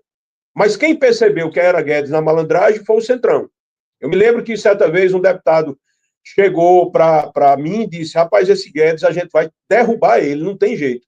Guedes conseguiu, depois de conversar com alguns caciques, equalizar o jogo dele, permanecer fazendo o jogo dele e fazendo o jogo da outra galera. Depois disso veio ideias de privatizações daqueles dutos da Petrobras, lá em São Paulo, ali. Aquilo ali foi um absurdo, cara. O cara vender.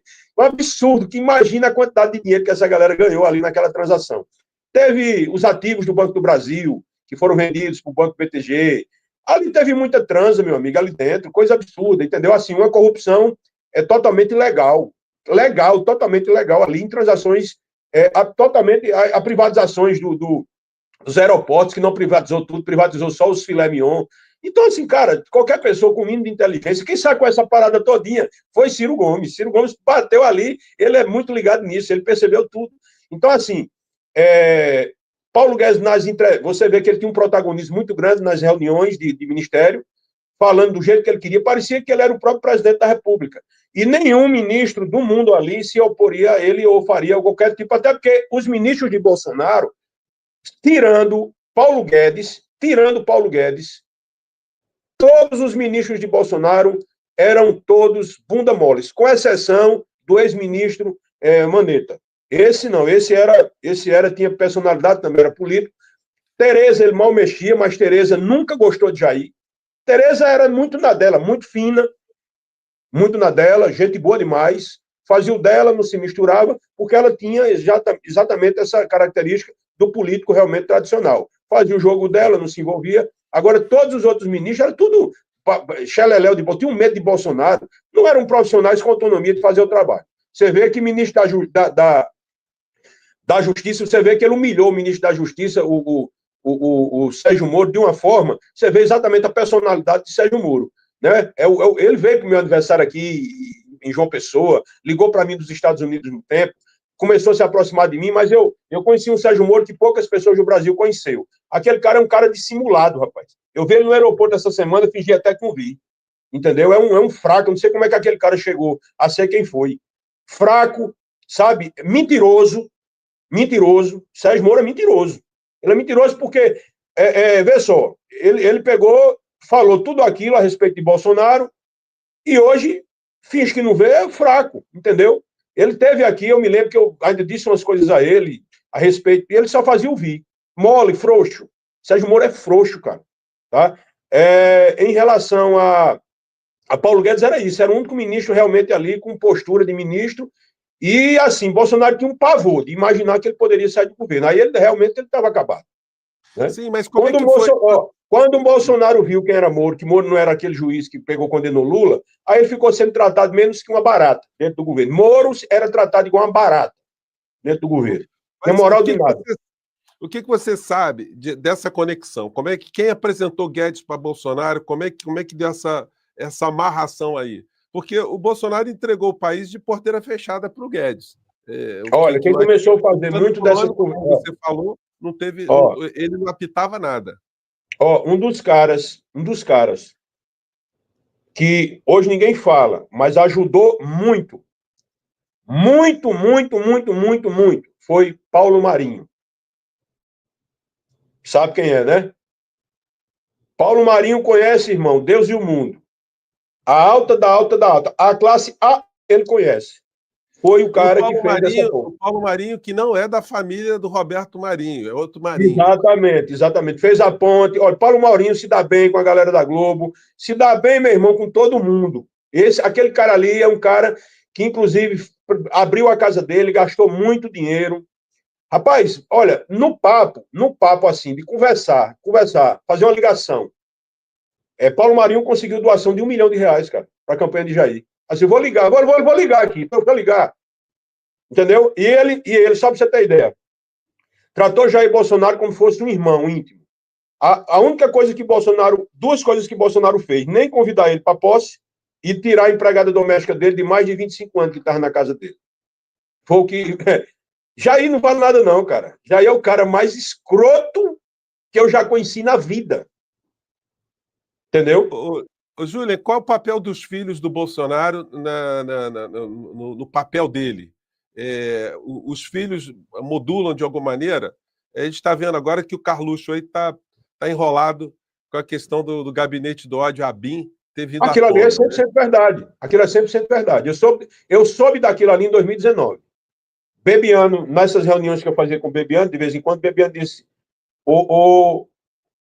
Fala assim porque eu fico lembrando como ele falava, né? Rabugento, ele queria dizer que eu era ranzinza. Ele me chamava de rabugento. Ele disse, Rabugento, cara, chegou uma situação aqui agora que eu tô sem saber o que fazer. Quando eu penso que a coisa é ruim, fica pior. Do que foi, cara? Ele disse, chegou o Carlos Bolsonaro com um delegado, 3 ou era 4 agentes, querendo comprar, inclusive, um equipamento para investigar a vida dos adversários de todo mundo. Porque, segundo ele, a ABIN está cheia de comunista. Então, cara, tu sabe que isso, quando vazar, vai sobrar para todo mundo e gente vai ser presa. Aí ele levou esse assunto para o general... cara, o mais velhinho é... O Heleno. Heleno. General Heleno, que teve um papel importante em segurar, que eu acho que segurou uns 30% das besteiras que Bolsonaro fazia, foi ele. Malandrão ali na política, ele é habilidoso, não malandro não, mas ele é habilidoso na política, mas já está bem velhinho. Ele segurou muita onda porque Jair o respeitava bastante. E ele era o interlocutor de Jair, porque assim, Jair Bolsonaro não tinha moral nenhuma, ele era ser abjeto das forças de segurança, nas forças militares. Os generais sabem que ele é sub-raça e que ele era inconfiável. Então, quem fazia essa ponte reguladora de dizer, olha, ele é doido, mas ele não é tanto não, e eu estou aqui para olhar, era o Heleno. Então, quando o Bebiano levou essa história para o General Heleno não foi de confronto, mas os dois foram a Jair dizer que isso não dava certo. Mas não existe algo que os filhos não consigam. Eu vou dar exemplo aqui a você. Eduardo Bolsonaro, diferente de um cara como eu viajei o Brasil com Jair. Eu tenho na minha cultura do trabalho. Eu comecei a trabalhar ainda menor de idade, meu pai é um cara que trabalhou bastante. Então, a gente tem a cultura do trabalho, ok? Pronto. Os filhos não têm. Jair me dizia que quando fazia campanha, Eduardo Bolsonaro jovem ia andar de skate, ia para a praia e ele ia para a campanha sozinho. Então, ele sempre foi preguiçoso. Era agente de Polícia Federal lá, como escrivão, até que inventou de entrar na política, ele foi fazer política para ele teve um mandato, mas ele nunca foi um camarada, assim, de se envolver, principalmente, inicialmente, no processo do pai ser presidente. E isso ficou muito notório depois, né? Só que a participação dos filhos sempre foi distante. O Eduardo ainda fazia uma viagem ou outra, mas depois que eles entraram no poder, a influência foi total. Por quê? Eduardo Bolsonaro, veja só, inventou logo de ir para a Comissão de Relações Exteriores. Porque você, numa relação, você bota lá, quando você não quer trabalhar, você bota o segundo nome, o vice-presidente da comissão. Aí ele ficou um período, estava tudo tranquilo. Quando terminou isso, ele inventou a história que você lembra, de ser embaixador nos Estados Unidos, lembra? Pronto. Eu estou lhe dando aqui a sequência para você ver a tragédia que são eles. Então, ele queria ser embaixador dos Estados Unidos, que para ele era perfeito. Ia ter o status de deputado, mas de embaixador, e ele tem uma verdadeira idolatria pelos Estados Unidos. Todo mundo vê isso. Então, só que isso passaria pelo Senado. Ele teria que fazer uma entrevista no Senado, porque trata-se de um cargo de final de carreira de uma pessoa que tem uma expertise que passou por outras embaixadas. Né? E todo mundo viu que o presidente já não tinha força para fazer isso. Ia ser uma desmoralização ele perdeu uma votação dessa no Senado. Então, já Eduardo Bolsonaro queria manter a posição. Qual foi a ideia dele? Ser líder do partido. Eu, particularmente, já estava distante, eu era partido, embora tentei ainda, de alguma forma, evitar esse confronto. O confronto começou, eles queriam derrubar o líder Valdir, tá? E foi aí que Eduardo realmente assim se tornou meu inimigo mesmo, porque eu não o apoiei, porque ele saiu pedindo voto a todo mundo e a mim ele não estava nem aí, achava que eu tinha que pegar, fazer as coisas. Porque assim, José, quando você está muito próximo de alguém, você é amigo íntimo de alguém, você depois não quer ser tratado como terceira classe. Você, pelo menos, ou você não quer papo, ou você tem que ser tratado pelo menos como era, mas você ser tratado como ninguém, complicado. Foi isso que aconteceu. Eduardo Bolsonaro também, não sei se você sabe disso, mas o partido, quando ele está no Congresso, ele tem cargos nas suas lideranças. E no caso do PSL, tinha muito cargo. Era tipo 70 mil reais, 80 mil reais ou 100 mil reais de cargo para cada deputado. E Eduardo queria ficar com todos. Ele queria só colocar a gente dele. E eu me lembro que uma vez numa sala, ele estava gritando a alguns deputados, dizendo, vocês um dia estavam passando fome, ganhavam 2, 3 mil reais, hoje são deputados. Vocês não precisam de cargo, não.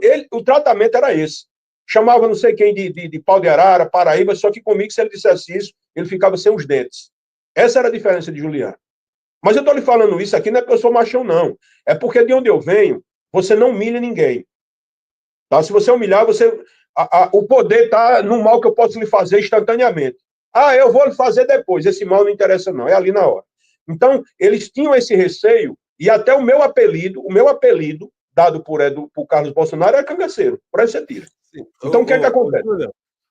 Tá vindo à tona novamente uma reunião que o Ramagem teria tido com o Flávio Mas só Bolsonaro. para finalizar, o que você falou, vou finalizar agora. Sim. Então, essa foi a participação do Eduardo. Você perguntou dos filhos, qual é na estrutura. A estrutura do Eduardo era vaidade e gerar conflito. A do Carlos Bolsonaro em relação ao Ramagem, realmente é fato isso, que ele fez essa BIM paralela, e a intenção de Carlos Bolsonaro era receber informações para alimentar o gabinete do ódio, que era desconstruir os adversários que tinha. E também planejar outras ações de ataques à honra das pessoas, que eu também fui vítima disso. aí está voltando à tona novamente, a reunião que o Ramagem teria com o Flávio Bolsonaro, os advogados de Flávio Bolsonaro, enfim, para tentar abafar o escândalo das rachadinhas no Rio de Janeiro. Isso aí estava com a presença do general Heleno, que converge com essa que você está dizendo, que o Heleno ali acabou bombeirando uma série de situações, mas nessa da rachadinha aí, o Flávio Bolsonaro parece que se deu bem, porque a coisa ficou trancada aqui no Rio de Janeiro. Não está morta, não, mas está trancada, né? Agora, ô Júlia, nunca te chamou a atenção o crescimento patrimonial do Bolsonaro, o que ele conseguiu conquistar como deputado federal, os filhos, enfim. Como é que você enxergava esse tipo de situação? Ou você não tinha nenhuma percepção sobre isso? Não, eu não tinha percepção, não, mas hoje eu entendo que, primeiro, deixa eu te falar quando eu conheci Jair. Quando eu conheci Jair Bolsonaro, ele tinha 500 mil na conta, é o dinheiro que ele tinha, tá? Ele tinha 2 casas na Barra, ele tinha a casa que ele morava, uma casa boa, e tinha a casa de Carlos Bolsonaro, que Carlos morava, que era dele também, tá? Que eu não sei avaliar uma casa daquela hoje, se custa 3, 4 milhões de reais. Mas para quem tem 30 anos de vida pública, é isso mesmo. Outra coisa, Jair Bolsonaro é o cara que, se for o caso, ele anda de sapato furado, ele é um cara que ele é o famoso avarento, ele não paga um pão a ninguém. Então ele ganhava livre. Ele tinha um apartamentozinho simples em Brasília, do qual ele pegava o auxílio de moradia para complementar a renda dele, que quase todo mundo faz isso. Ó, deixa eu te falar, eu não sou hipócrita. Deputado se vira pegando coisa de caixa de fósforo para fazer um. Porque aqui para nós, o salário de um deputado hoje, 40 e poucos mil reais, sai líquido ali uns 33, 35 mil reais mais ou menos. Você pode ter certeza, um deputado gasta 15 mil reais no mínimo por mês, só dá 1.000 a um, 500 a outro, 300 a outro. Então, ó, bicho, deixa eu te falar, isso aí não vai quebrar o Brasil nunca. O que quebra o Brasil, cara, é outra coisa. Não é nem ministério. O que quebra o Brasil é sair 1 bilhão de Brasília e chegar, olhe lá, 600 milhões no final. Isso é o que quebra Brasília. E que a galera tá nem aí. Esse negócio mesmo de emenda secreta. Tu acha que isso é o quê? É o maior financiador de campanha que existe no país. Né? O fundo eleitoral, os bestas, tudo. Ah, porque o fundo eleitoral não sei o quê. Rapaz, é a coisa mais barata que tem o fundo eleitoral, viu? É imoral, mas é o mais barato. Ô, Júlia, outras perguntas que as pessoas querem também fazer sobre Michele. Eu já comentei, assim, nós do campo progressista, a gente nunca entra em questões familiares, a vida privada de pessoas. Agora, quando eles usam determinados fundamentos para ganhar voto, para expor, inclusive mentindo, aí a gente tem que entrar para criticar, para mostrar o que está acontecendo. Michele é a terceira esposa de Bolsonaro. Ela conheceu o Bolsonaro, com uma semana ele foi no cartório e fez um pacto nupcial, já escaldado com as relações anteriores que ele teve com as suas ex-mulheres, né? Então, Michele entra nesse relacionamento, eles casam ali, mas eles têm uma separação total. Michele se separar de Bolsonaro, ela perde o nome. E provavelmente ela entra aí num campo de ódio aí das pessoas que estão com Bolsonaro. E Bolsonaro provavelmente não quer se separar dela, por alguma razão, porque destrói aquela imagem que se tem de que é um homem de família, etc, etc, etc.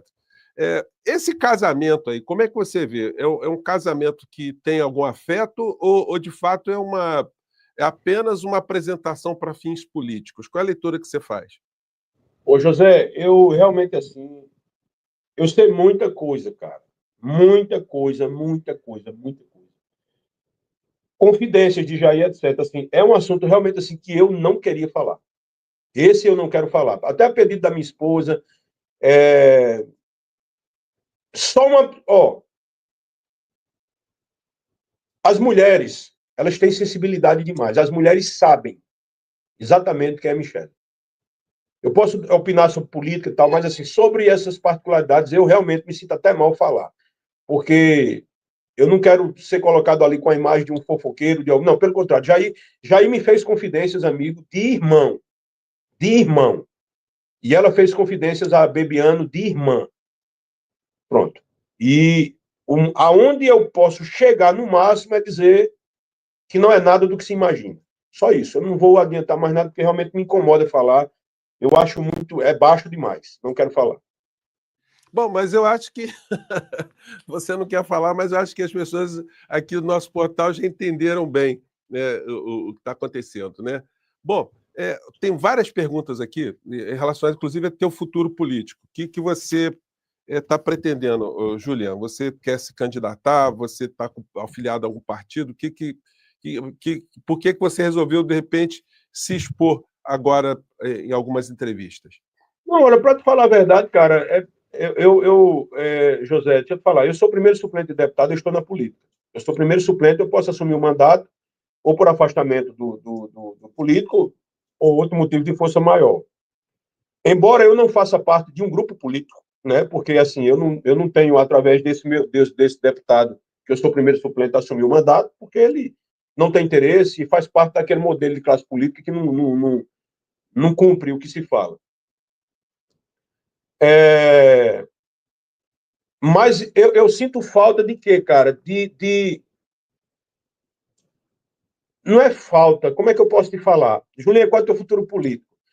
Cara, diante de tudo que eu vi, por exemplo, a direita, para mim, eu sempre tive um pé atrás com a esquerda por desconhecimento, e eu nivelava a esquerda baseado no radicalismo da esquerda. Aquele pessoal que chocava com coisas grotescas e tal, e a esquerda não é isso. A esquerda, na realidade, são pessoas como o José, são pessoas que pensam, tá? Hoje eu vejo que eu tenho mais coisas em comum com a esquerda do que a direita. Na realidade, na realidade nem sou direita nem sou esquerda. Eu sou uma pessoa que eu ando para frente e eu sou do diálogo. Eu não tenho um muro. Então eu acho que na área social ninguém bate à esquerda. A esquerda lê mais, ela conhece mais a história. A direita, eu tenho dificuldade de achar o que é que ela tem algo de bom. Eu tenho dificuldade, eu não estou dizendo isso de forma de rancor, não. Eu não consigo ver. Por quê? Porque o pouco que se diz que quer fazer é mentira. Entendeu? É mentira, cara. Eu sou da família. Não, cara, tu és um cara que tem duas amantes. Então, meu irmão, diga, você é escroto mesmo, você é liberal, pô. Então fala. Eu não sou um cara. Eu não finjo. Eu sou um cara realmente assim, estruturado mentalmente, psicologicamente, no meu casamento. Filhos, eu sou um cara que tem uma estrutura, eu posso falar sobre isso. Eu sou um cara que eu tenho uma visão profunda através da ciência da cannabis. Entendeu? Eu não sou um demagogo. Eu sei quais os benefícios da cannabis, como eu sei os malefícios do álcool. Então vamos fazer um debate inteligente. Por exemplo, qual é o cidadão em sã consciência que é a favor de um aborto? Ninguém. O aborto é uma tragédia social. Ninguém é a favor, mas ele é real, ele existe. Então vai se discutir o assunto, não. Todos contra o aborto, sim, meu irmão, mas quando a filha do político, do empresário engravidar, e ele não quiser o filho, ele não vai para o SUS. Entendeu? Então, assim, não, o cara usa droga, ele está ali na rua. Então, por ele usar droga, ele tem que morrer igual um animal. Então, as pessoas não entendem políticas públicas. Então, fica no discurso demagógico. E eu não suporto, eu digo uma coisa a você, José, eu não suporto a demagogia, porque eu sou do mundo real. Então, que campo eu vou operar? Só que tem um detalhe, a esquerda, aí eu vou fazer uma crítica. Em relação à direita, eu tenho um nojo, mas em relação à esquerda, eu vou fazer uma crítica. A esquerda, ela tem um certo orgulho, ela é orgulhosa, ela se acha autossuficiente, e eu não posso acreditar que a esquerda ache que Lula ganhou com os votos só do pessoal da esquerda. Quem deu a vitória a Lula foi o antibolsonarismo. Pessoas como eu, que foram ativas na vitória de Lula e na derrota de Bolsonaro. E eu não vejo hoje uma renovação, principalmente de nomes políticos que realmente têm a coragem de defender ideais. Porque algumas pessoas defendem o poder, o capim, é o contra-cheque, é os benéficos do poder, não ideais. Eu tinha um ideal, José Fernando, talvez você não saiba, mas eu fui um dos maiores nomes desse país no combate à exploração sexual infantil de crianças. Eu fui 4 anos titular da Comissão de Segurança Pública e Combate ao Crime Organizado. Eu colhi assinaturas para uma CPI de investigação, para investigar crimes cibernéticos. Eu fui relator da lei mais dura que tramita no Congresso, para que não pudesse prescrever os crimes daqueles que se utilizam de sua profissão para abusar de criança. Eu dei entrada no Cadastro Nacional de Pedófilos. Eu abri um centro de proteção às mulheres e crianças que sofrem abuso aqui no estado da Paraíba, em parceria com a Defensoria Pública. Eu fui o deputado que mais investiu na segurança pública da história do meu estado e no país, proporcionalmente. Eu sou um cara que tem um serviço prestado. Eu pergunto, ninguém vê isso não, é? Ninguém vê isso. Outra coisa, eu sou o primeiro suplente. Tu tem noção, se hoje fosse do campo progressista democrático à vontade que eu assumisse o mandato, tu tem noção, se eu entrar dentro da Câmara hoje, metade dos deputados do PC, do União Brasil, eles têm uma diarreia. Uhum. Ô, Júnior, só fazer entende? alguns pequenos apartes aqui, né? Em primeiro lugar é o seguinte, quando a gente fala de conceito, a gente fala de esquerda, a gente está falando de um universo gigantesco, né? De pessoas que, enfim, tem convergências em uma série de pautas, mas tem essas coisas. Dentro da esquerda mesmo, existem críticas àquilo que se fala, aquilo que acaba até acarretando a propaganda, entre aspas, negativa, né? Alguns identitarismos que incomodam muitos conservadores e tal. Isso, muitas pessoas na esquerda fazem críticas a isso. Então, quando a gente analisa, é muito complicado, às vezes, a gente pegar e classificar todo mundo, né? Olha, todo mundo é assim, a esquerda é assim, porque tem gente que é arrogante e tem gente que é sábia, que, enfim. E na direita também tem algumas pessoas que dá para a gente conversar, são pessoas que estão dentro do campo da racionalidade, no campo da democracia, enfim, mas tem esses fundamentalistas de extrema-direita também. Me diga 2 nomes aí, só para me ajude. Campo da direita, me diga 2 nomes que dá para conversar. 2 nomes que dá para conversar? Olha, assim, sem apanhar. Assim, publicamente é difícil, tá? Mas no campo privado, Não. No campo privado eu converso com vários, tá? No campo privado, veja só, no campo privado, eu vou lhe fazer aqui uma análise. No campo privado, quando você vai fazer perguntas do que ele concorda ou não, ele é mais de centro-esquerda do que de direita. Nem ele sabe o que é ser de direita. Entendeu? Eles não fazem a menor ideia. O que é que acontece? Voltando para o que eu estava lhe falando. Então, a esquerda ela se torna orgulhosa. Eu lembrei do nome aqui, só para não ficar sem nome, né? Eu acho que o general Santos Cruz, por exemplo. Mas deixa eu te falar, ele não é de direita, não, cara. Deixa eu te falar, ele não é de direita, não. Ele é desarmamentista. Ele é uma pessoa progressista. E ele é do campo exatamente democrático. Tanto é que ele não conseguiu se identificar em nada com Jair Bolsonaro. Ele parecia um estranho no ninho. Santos Cruz é um cara altamente intelectual. Ele é intelectual. A gente está falando de um cara que fala 3, 4 idiomas. É um cara que foi para a ONU por méritos próprios. Não foi por indicação do governo, não. Ele foi o regulador lá, o administrador do Haiti. Ele é um cara genial, educadíssimo, uma pessoa que eu tenho o maior prazer de conversar. Se tornou um amigo. Aí você está dando um exemplo aqui de alguém que pensa. Se pensa, não pode ser de direita. Bom, outra coisa que eu queria te perguntar, que eu quero chegar a abordar algumas coisas do governo Lula, é o seguinte, o Bolsonaro ele tinha uma estratégia de comunicação que era muito eficiente. Ele tinha aquelas lives que ele fazia às quintas-feiras, né? Como é quem é que deu a ideia de fazer aquilo e como é que você vê a comunicação hoje do governo Lula? Porque o que acontece é o seguinte, o governo Lula ele tem mais entregas para fazer que foram feitas, tem muito mais realizações, tem muito mais coisas, mas a popularidade fica ali claudicando, né? E eu atribuo muito isso à comunicação. Como é que você vê isso? Eu vou pegar esse universo do país e vou transformar só na Paraíba. Aqui na Paraíba ninguém fala sobre Lula.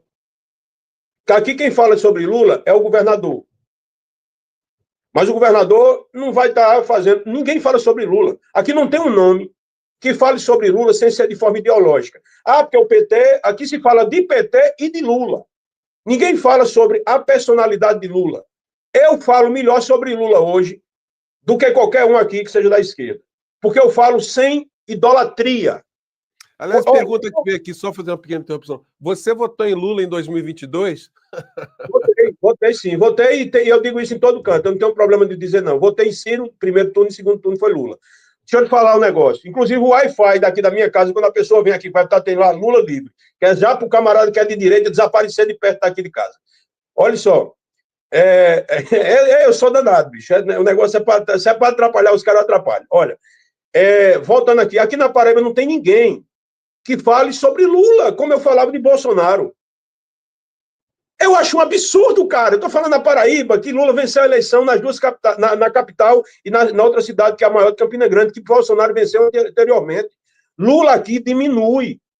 Entendeu? Não há esse negócio. Por quê? Porque Lula se tornou um produto da esquerda, só que a esquerda não consegue dar vitória a Lula hoje no país. Vamos ser racionais. Se a esquerda não se junta com os desafetos de Bolsonaro, que é o antibolsonarismo, Lula é um cara charmoso no papo, é um cara agradável. Bolsonaro é insuportável. Bolsonaro empurra apoiador de cima de um trio. Bolsonaro é baixo, amigo. Ele é gentinha, é sub-raça. Olha só. Voltando para o que você falou do meu futuro político, que tem a ver com isso aí. Porra, eu não vou usar o meu nome, eu vou usar o nome de Alexandre Frota, da professora Daiane, que foi deputada federal na Bahia. São pessoas que tiveram uma votação interessante, são pessoas que realmente são democráticas, mas por que não busca essas pessoas? Não tem nome não, amigo. Aqui, ó, aqui tem um ex-governador, Ricardo Coutinho, que é um político habilidoso, inteligente e tal, mas tem o deputado federal hoje aqui da Paraíba, Luiz Couto, é um cara já com o motor quase batendo. É um cara que tem uma história da política, mas não consegue defender Lula num discurso em canto nenhum. Se ele levar uma queda da escada, não se levanta mais. Você entende o que eu quero lhe dizer? A juventude não tem como a esquerda querer emocionar as pessoas como a direita emociona. Como é que um cara que chama o seu próprio eleitorado de maluco, como é que um cara que ele pega, diz que se eu pegar Alexandre de Moraes, eu pego pelo pescoço, depois está abanando o rabo para Alexandre de Moraes, como é que um cara que fala mal de Kassab, diz que ele é responsável, inclusive, pelas prisões da papuda lá das pessoas que foram para o protesto de 8 de janeiro. E ontem ele estava dando uma medalha de imbrochável a esse cara, e as pessoas não veem que o Bolsonaro, ele não tem personalidade, ele tem uma falta de caráter endêmica e sistêmica. Como é que pode isso? E ninguém consegue analisar isso. E a esquerda, olha só, José, a esquerda, se não percebeu, está pagando para ver. Bolsonaro não conseguiu fazer o que ele queria com esse golpe de mequetrefe que ele quis dar, ele vai querer fazer pelo Senado. Bolsonaro hoje, só na família dele, ele faz 5% do número de cadeiras do Senado. Michele, Eduardo, Carlos Bolsonaro e Flávio. 4 senadores e mais aquele menino que foi eleito vereador, que mal consegue falar para deputado federal. Só dentro da casa dele, ele consegue ter um faturamento do poder superior a qualquer industrial milionário do Brasil. Só a família dele. Aí você pega, vê que ele tem condições de pegar, sair elegendo senador em tudo que é lugar, para, através do Senado, botar abaixo a anistia, se não derem a ele, pegar, pressionar Supremo. Amigo, e a esquerda não está vendo isso, está achando, não, Lula tem popularidade. Ó, eu dei um exemplo ontem, José, do filme O Gladiador, aonde o imperador encontra com Máximos na arena, Máximos Merídios, e ele dá só uma estocada de punhal na lateral dele. Para quê? Não queria matá-lo, mas queria enfraquecê-lo. É o que a direita, junto com o Centrão, começa a fazer agora com Lula. Não conseguem realmente ter peito para derrubar Lula, dizer assim, não, vai perder a eleição, mas vai querer desgastar e vai colocar um nome lá para ver o que é que dá. Aí o que é que acontece? Se acontecer a vitória de Lula agora em 26, Lula não terá a menor condição de governar. Vai terminar com um fim melancólico. Eu estou fazendo essa previsão porque eu estou vendo, a esquerda não vê. Por que a esquerda... Eu não estou dizendo que tinha que me chamar, não, mas aqui para nós, um cara como eu, é como não existisse. E eu não estou nem aí, porque eu não preciso do bolsonarismo, amigo. Mas o que eu digo é, a esquerda, se não se renovar, começar a criar novas alianças, chamar o centro para a esquerda e mostrar exatamente que Lula é muito mais do que apenas um nome, você vai ver que vai dar errado, viu? E depois, uma vez mudou o quadro, vai ser pior. Ô, Júlia, e comunicação? Comunicação, o Bolsonaro ele era muito eficiente. Você também acha que a comunicação do Lula hoje ela é um ponto que precisa ser mudado radicalmente para o Lula chegar mais às pessoas? Olha, como eu te falei, no meu estado da Paraíba, ninguém nem vê falar na pessoa do Lula. As pessoas passaram a gostar da pessoa do Bolsonaro. Ele com aquelas tranqueiras dele. Bolsonaro é um cara que, quando ele se junta com a galera, ele faz a festa, entendeu? Ele é animador de auditório. E a comunicação dele, os grupos de WhatsApp, as senhoras de WhatsApp, fazem aquilo porque gostam. Você vê que as pessoas fazem um verdadeiro circo porque gostam. É uma festa ser bolsonarista. Entendeu? E o bolsonarismo emociona. Só que Lula não renovou seus quadros, não tem juventude de Lula, e a juventude de Lula é muito intelectual e é muito fechada. É um grupo religioso ali, sabe, quase que religioso. Não tem espaço para ninguém. Julian Lemos vai ser sempre um ex-bolsonarista, um fascista, quer dizer, e o fumo entrando. Tá? Isso é minha crítica à esquerda. Desça do salto, porque você não pode ficar em cima do salto. O negócio, o jogo não está ganhando, não. Ganhou uma partida. A virada do jogo agora, porque 8 anos é uma eleição só com um plebiscito no meio. E as coisas não estão boas. A prova é que houve a derrubada do veto de Lula agora. Agora, no cenário atual, Júlia, a gente está vendo aí que os processos todos contra o Bolsonaro eles estão avançando, que ele só escapa da cadeia se ele fugir do Brasil ou se ele morrer. Você quer que eu dê minha opinião sobre isso? Você quer que eu vou dar minha opinião sobre isso? Então já fale logo. Esse processo está andando não é simplesmente pela justiça, não. Bolsonaro, eu vou dar aqui uma análise aqui que nem todo mundo faz. Bolsonaro deixou de mandar, sabe quando? Quando o Temer foi acionado para evitar que os filhos dele fossem presos. Bolsonaro começou a perder a mão ali. Bolsonaro hoje, ele é indesejado por toda a classe política, inclusive por esses deputados que andam do lado dele. Bolsonaro é um mal necessário porque ele dá dividendos eleitorais. Bolsonaro é um estandarte. Bolsonaro, Ciro Gomes não quer, Ciro Nogueira não quer ele. Tu acha que Valdemar da Costa Neto, com toda a malandragem dele, aquele cara fino, educado, gosta de bater um papo com Bolsonaro? É porque Bolsonaro faz deputado brincando. Bolsonaro vai fazer deputado brincando, vai fazer senador brincando. Então, ele é isso aí. Agora, ele não... Eu tenho dúvida se Bolsonaro hoje, se tivesse apto a concorrer à eleição, se seria ele. Por quê? O sistema não o quer. A elite do Brasil não gosta dele, o capital brasileiro não gosta dele, a classe política não gosta dele. Levam ele porque ele dá lucro. O candidato desse sistema chama-se Tarcísio de Freitas. Vai chegar o momento que vão chegar para Bolsonaro e vai dizer, acabou esse negócio de tu dizer quem tu apoia. Ou tu apoia ali quem a gente quer, ou tu vai ficar na lama sozinho. E a gente vai te meter na cadeia. Acaba com esse negócio agora, porque a gente não vai ficar agora a mercê da esquerda, do candidato de Haddad, não. A gente vai querer o nosso. Porque hoje se chegou em um patamar onde o Centrão captou todo o espectro político da direita. A direita não manda, não. Quem manda é o Centrão, cara. Quem é um cara mais forte hoje de partido, hoje, que está nesse aspecto de direita? É Ciro Nogueira, que era um cara que andava de braço dado com Lula. Ele que manda. Mas Roeda, que é do União Brasil, que eu conheço, que é um brother meu, entendeu? Se afastou um pouco, exatamente por causa do bolsonarismo, mas é um cara inteligente, que deu lá o bypass lá em Luciano Bivar e tomou o partido. Entendeu? Esses caras interagem ali com o PL. É uma força muito massiva, que o PT não tem. Então, junta-se ali quase 160 deputados, 170 deputados, é brincadeira uma coisa dessa? Eles têm a maioria no Senado. Então, a base de Lula hoje é de centro e direita. O Lula hoje tem que pagar pedágio para ser presidente. Existe um parlamentarismo velado e posso dizer até explícito diretamente. O ano que vem está pior. E eu pergunto a você, vai deixar? Vai deixar Lula? Porque se Lula vencer a eleição, Lula vai chegar só, meu irmão, as tiras, só poeira no final do mandato se terminar. Primeiro que tem o fator de saúde dele, a idade dele. Porque o cara pode até querer, mas você é acima de 80 anos, amigo, começa o computador a dar umas falhas, como está a nossa live aqui hoje. Entendeu? Não tem jeito. Júlia, o Lula teve um capital, tem um capital político de 60 milhões de eleitores.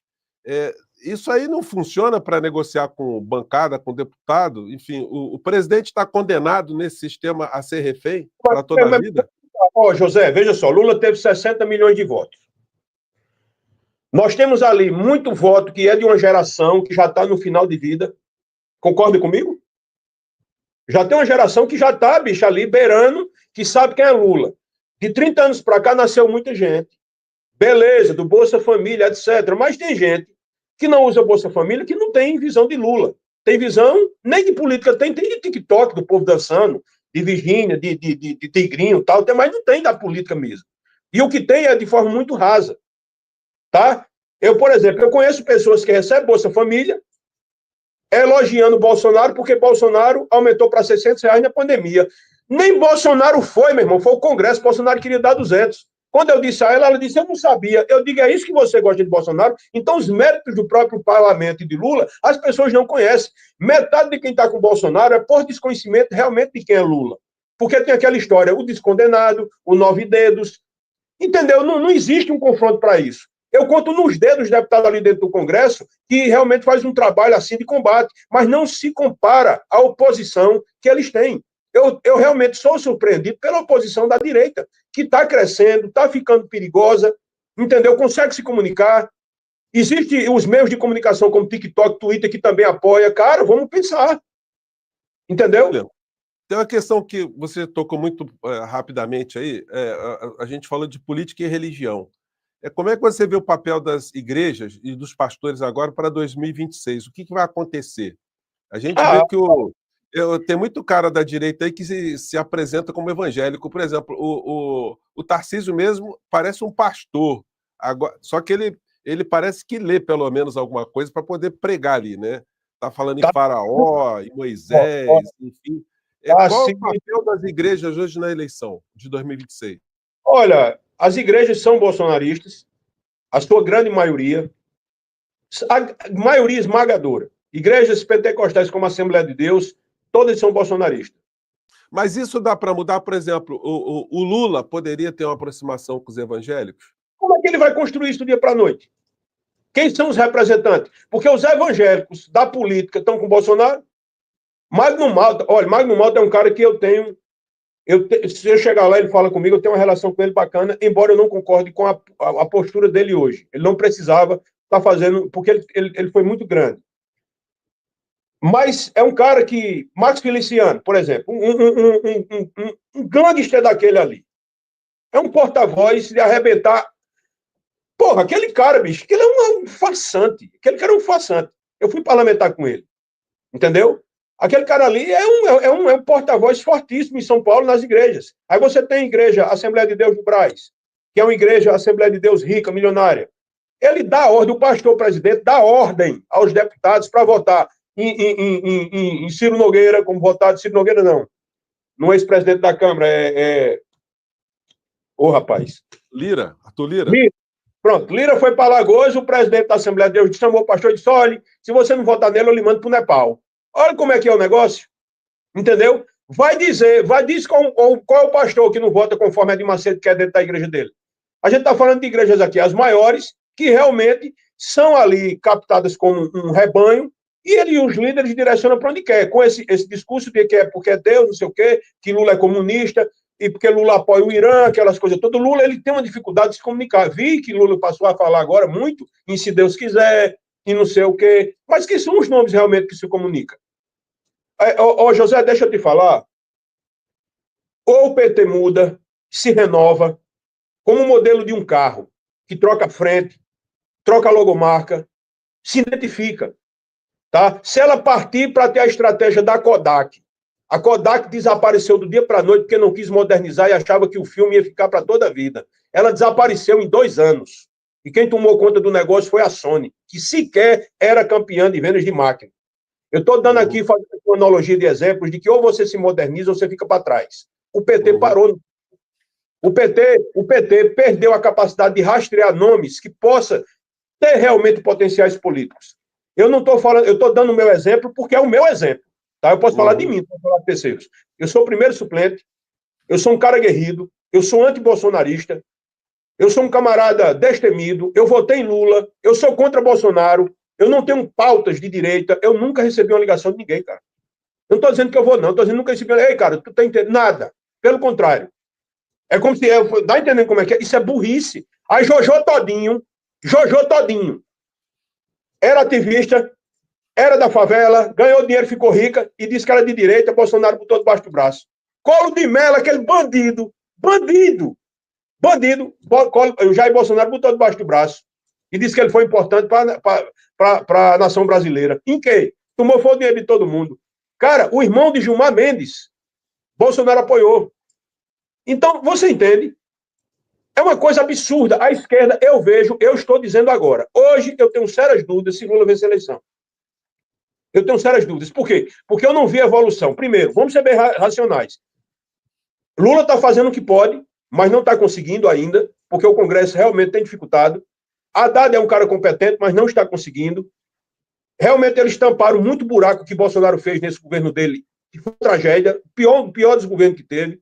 Foi um governo que terminou o governo sem dinheiro para comprar nenhum papel do passaporte brasileiro, carro-pipa tinha se parado tá aí também, coisas básicas. E a gente teve que fazer uma votação suplementar no final do ano para que ele não tivesse suas contas rejeitadas, inclusive com influência de Lula. Lula começou a governar antes de entrar e Bolsonaro deixou de governar antes de sair.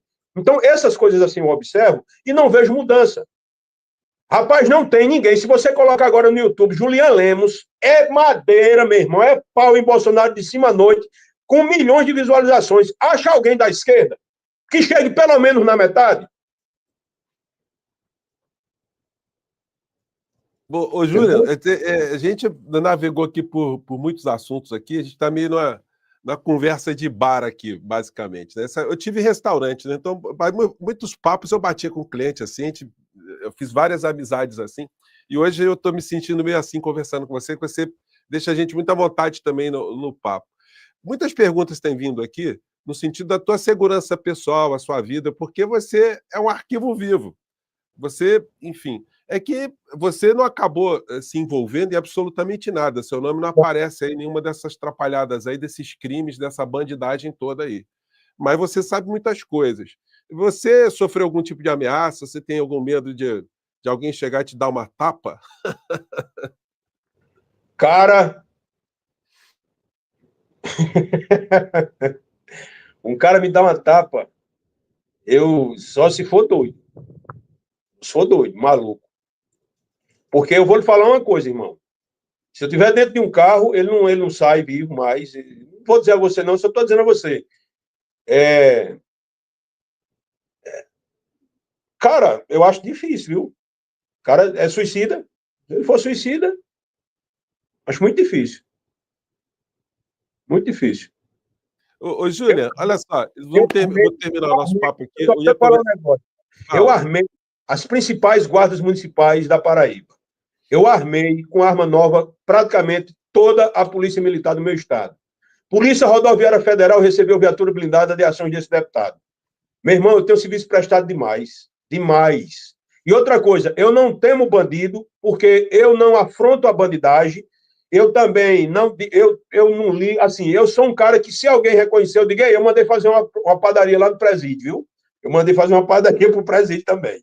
Eu atendo a galera também das comunidades. Então, eu sou do bem. Quem é que vai fazer alguma coisa? Os Bolsonaro? É tudo Zé Ruela. Eu estou dizendo aqui que Eduardo Bolsonaro é um frouxo. Eu estou dizendo que Carlos Bolsonaro não é homem para me enfrentar, mano a mano, ou no diálogo, ou no debate, ou no soco. Ele não tem nem testosterona para me enfrentar. E o pai é bizarro. O pai é um cara que qualquer pessoa intimida ele é bom de barulho. E carroça vazia que faz barulho. Eu não estou dizendo a você que tem um couro de ferro e nem que tem um sete vidas de gato. Mas esse bolsonarismo, ele é frouxo. Ele é frouxo. Entende? Eu agradeço a pergunta, mas eu fico até irritado, porque eu queria realmente que tivesse bolsonarista para me encarar, para ter vídeo eu dando soco nele, entendeu? E não tem. Ô Júlia, olha só, a gente está chegando aqui no nosso papo, mas enfim, a gente abriu aqui um caminho, acho que as pessoas estão interagindo aqui com a gente. Oi? Mas eu sou da paz. Sim. Eu sou um guerreiro no jardim. Eu não sou um jardineiro na guerra. Eu sou um cara que, se você olhar minha rede social, é abraçado com coelho, é agarrado com meus cachorros, é atrás de serpente no chão pegando, eu cuido de papagaio, eu sou um cara do meu pônei, eu sou beleza, mas eu sou uma arma letal viva. E ninguém me deixa em paz, deixa eu ir embora. Sabe uma cobra venenosa que está passando e você deixa ela embora? Pronto, deixa ele embora. Não mexe com ele, não. Então, isso aí. Ô, Júlia, o Bolsonaro, no meio dessa dificuldade toda, se ele te ligasse agora, fala assim, pô, Júlia, quebra meu galho aí, me defende aí. Vou falar uma coisa para você. Você pensaria assim, em alguma coisa que poderia fazer por ele? Cara, a sua pergunta eu sei que é verdadeira, não é irônica, é verdadeira mesmo. Bolsonaro, eu atendo qualquer pessoa eu atendo. Eu só não converso. Eu posso, se ele ligar e ele disser, desculpa por tudo, eu digo, beleza, meu irmão, agora segue teu rumo. Eu não sento com quem eu não converso. Primeiro, Bolsonaro não tem recuperação. O diagnóstico de narcisismo que ele tem não tem cura pela ciência. Com essa pitada de psicopatia dele, não tem cura. Ele é sociopata. como o filho dele é do Carlos Bolsonaro, é sociopata e não tem cura. Qualquer profissional de psicologia ou de psiquiatria sabe o que eu estou dizendo. E eu estou dizendo que eles são. Outra coisa, eu não tenho nada, nenhum motivo para confiar nessa gente. E você confia em Lula? Eu nunca nem conversei com Lula. Eu vi Lula passar quando passou a vitória. E outra, o pessoal da esquerda, eu tive boas relações com o Falcão, que foi presidente do PT. Lindenberg me dou bem. Nunca falei com Joyce, mas o deputado Paulão, Vicentinho, a galera da esquerda toda eu me dou bem, tá? Mas assim, nunca sentaram para mim para conversar sobre política. O que eu acho um erro. Não que eu tenha que ir, não que eu vá, mas eu acho que estão errando nisso aí. Alexandre Frota, por exemplo. Alexandre Frota foi um dos melhores parlamentares. Por que as pessoas não gostam de Frota? Frota venceu no peito, pegou uma vaga de vereador. Bota Frota dentro da Câmara para tu ver o rebu que dá pro lado da direita. Bota Frota lá dentro. Pega a Daiane Pimentel da Bahia, que é uma mulher aguerrida, decente, que já deviam ter ido atrás dela lá. Ela teve uma votação boa, é mulher, tem serviço prestado. Bota ela dentro de Brasília para tu ver como é que ela derruba gente ali dentro. É arrochada, meu irmão. Aquele povinho que anda com flor na cabeça não aguenta Daiane, não. Eu estou falando que a esquerda erra. A esquerda erra. Eu, Julian Lemos, enfrento 5 bolsonaristas de uma vez só. Ô, Júlia, o Glauber está sofrendo um processo aí de cassação, que ele está batalhando, nós estamos aqui fazendo a campanha para que isso não aconteça. Ele está ali, ele é um bravo lutador, né? Também tem a língua ali que ele não economiza também. Mas você se envolveu também em alguns episódios lá na Câmara? Eu não entendo como foi lá. O que você fez? Você fez alguma coisa lá que mais leve que o Glauber, mais forte? Conta aí um pedaço pra gente. Glauber, xingaram a mãe de Glauber, e Glauber saiu num estacionamento e parece que deu um chute na bunda de alguém lá. Foi isso que eu soube.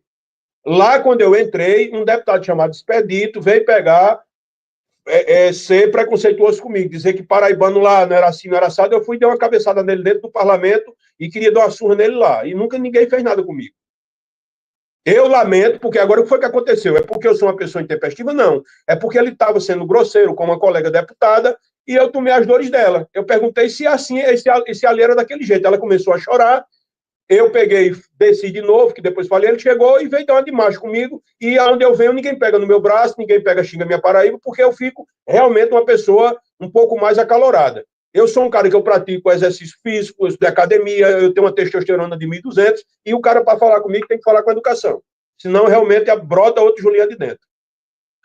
Ô, Júlio, olha, obrigado aí pela sua entrevista comigo aqui. Era para a gente ficar 1 hora, a coisa agarrou, as pessoas foram chegando aqui. Então, quanto tempo?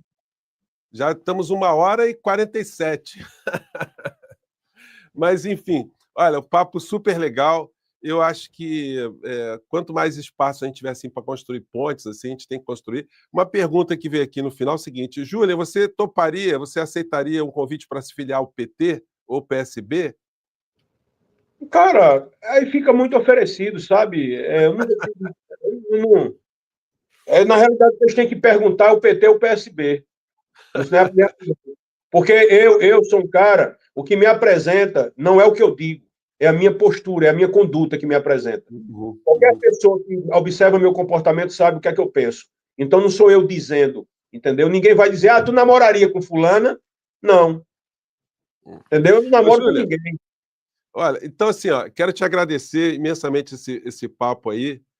Espero que você tenha um ótimo dia. Espero que tenha sido legal para você também bater um papo aí com meus amigos aqui no nosso portal. Uma coisa, viu? Agora eu digo uma coisa. Eu, com uma foto do lado de Lula, eu vi deputado federal de novo na Paraíba, viu? Hoje tem inteligência artificial, você pode montar ali. Não, ele fala não. Uma foto com o Lula, eu vi o presidente. Eu vi o deputado. Tá bom. Olha, eu quero agradecer então, Júnior. Você quer falar mais alguma coisa? Os nossos amigos aqui. Isso para mim aqui é uma terapia, não foi nenhuma entrevista. Eu acho que esse volume de informações que eu tenho, as pessoas têm curiosidade de saber. Infelizmente, os bolsonaristas ficam malucos com essas histórias, ficam loucos. E também, assim, eu queria avisar o pessoal bolsonarista que não se irritem, porque quando vocês se irritam, isso me dá prazer. Isso gera endorfina, dopamina em mim. Então, quando você diz que eu sou deputado de um mandato só, eu digo que Bolsonaro é um presidente de um mandato só também, e o primeiro do Brasil que não foi reeleito. E também ele é inelegível, eu sou elegível. Eu posso ser deputado qualquer hora e voltar. Ele nunca. Nunca mais ele volta. Então, assim, não tenta me agredir, porque o bolsonarista ele não tem um volume de informação necessária, o mínimo, para debater comigo. Se souber muito, apanha pouco. Então, fica quieto, deixa eu falar, que essa é mais barato. Tá bom. Ô, Júlia, mais uma vez, obrigado. Gente, obrigado a todos vocês que estão aqui na nossa entrevista. Desculpem as nossas falhas técnicas. Júlia, nós vamos voltar a nos falar com certeza, porque o Brasil está sempre em ebulição, e eu acho que vai dar para a gente bater outros papos aí super legais aí, para a gente ajudar, né, a esclarecer mentes e corações. Então, mais uma vez, muito obrigado. Obrigado a todos vocês aí. Fico feliz de ter sido agradável o nosso papo. Perdão por não ter atendido antes, tá? Realmente assim. E eu quero dar os parabéns a seus seguidores.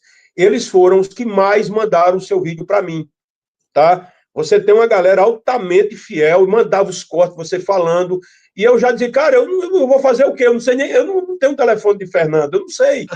Até que a gente falou, enfim. Então, assim, obrigado, eu que agradeço.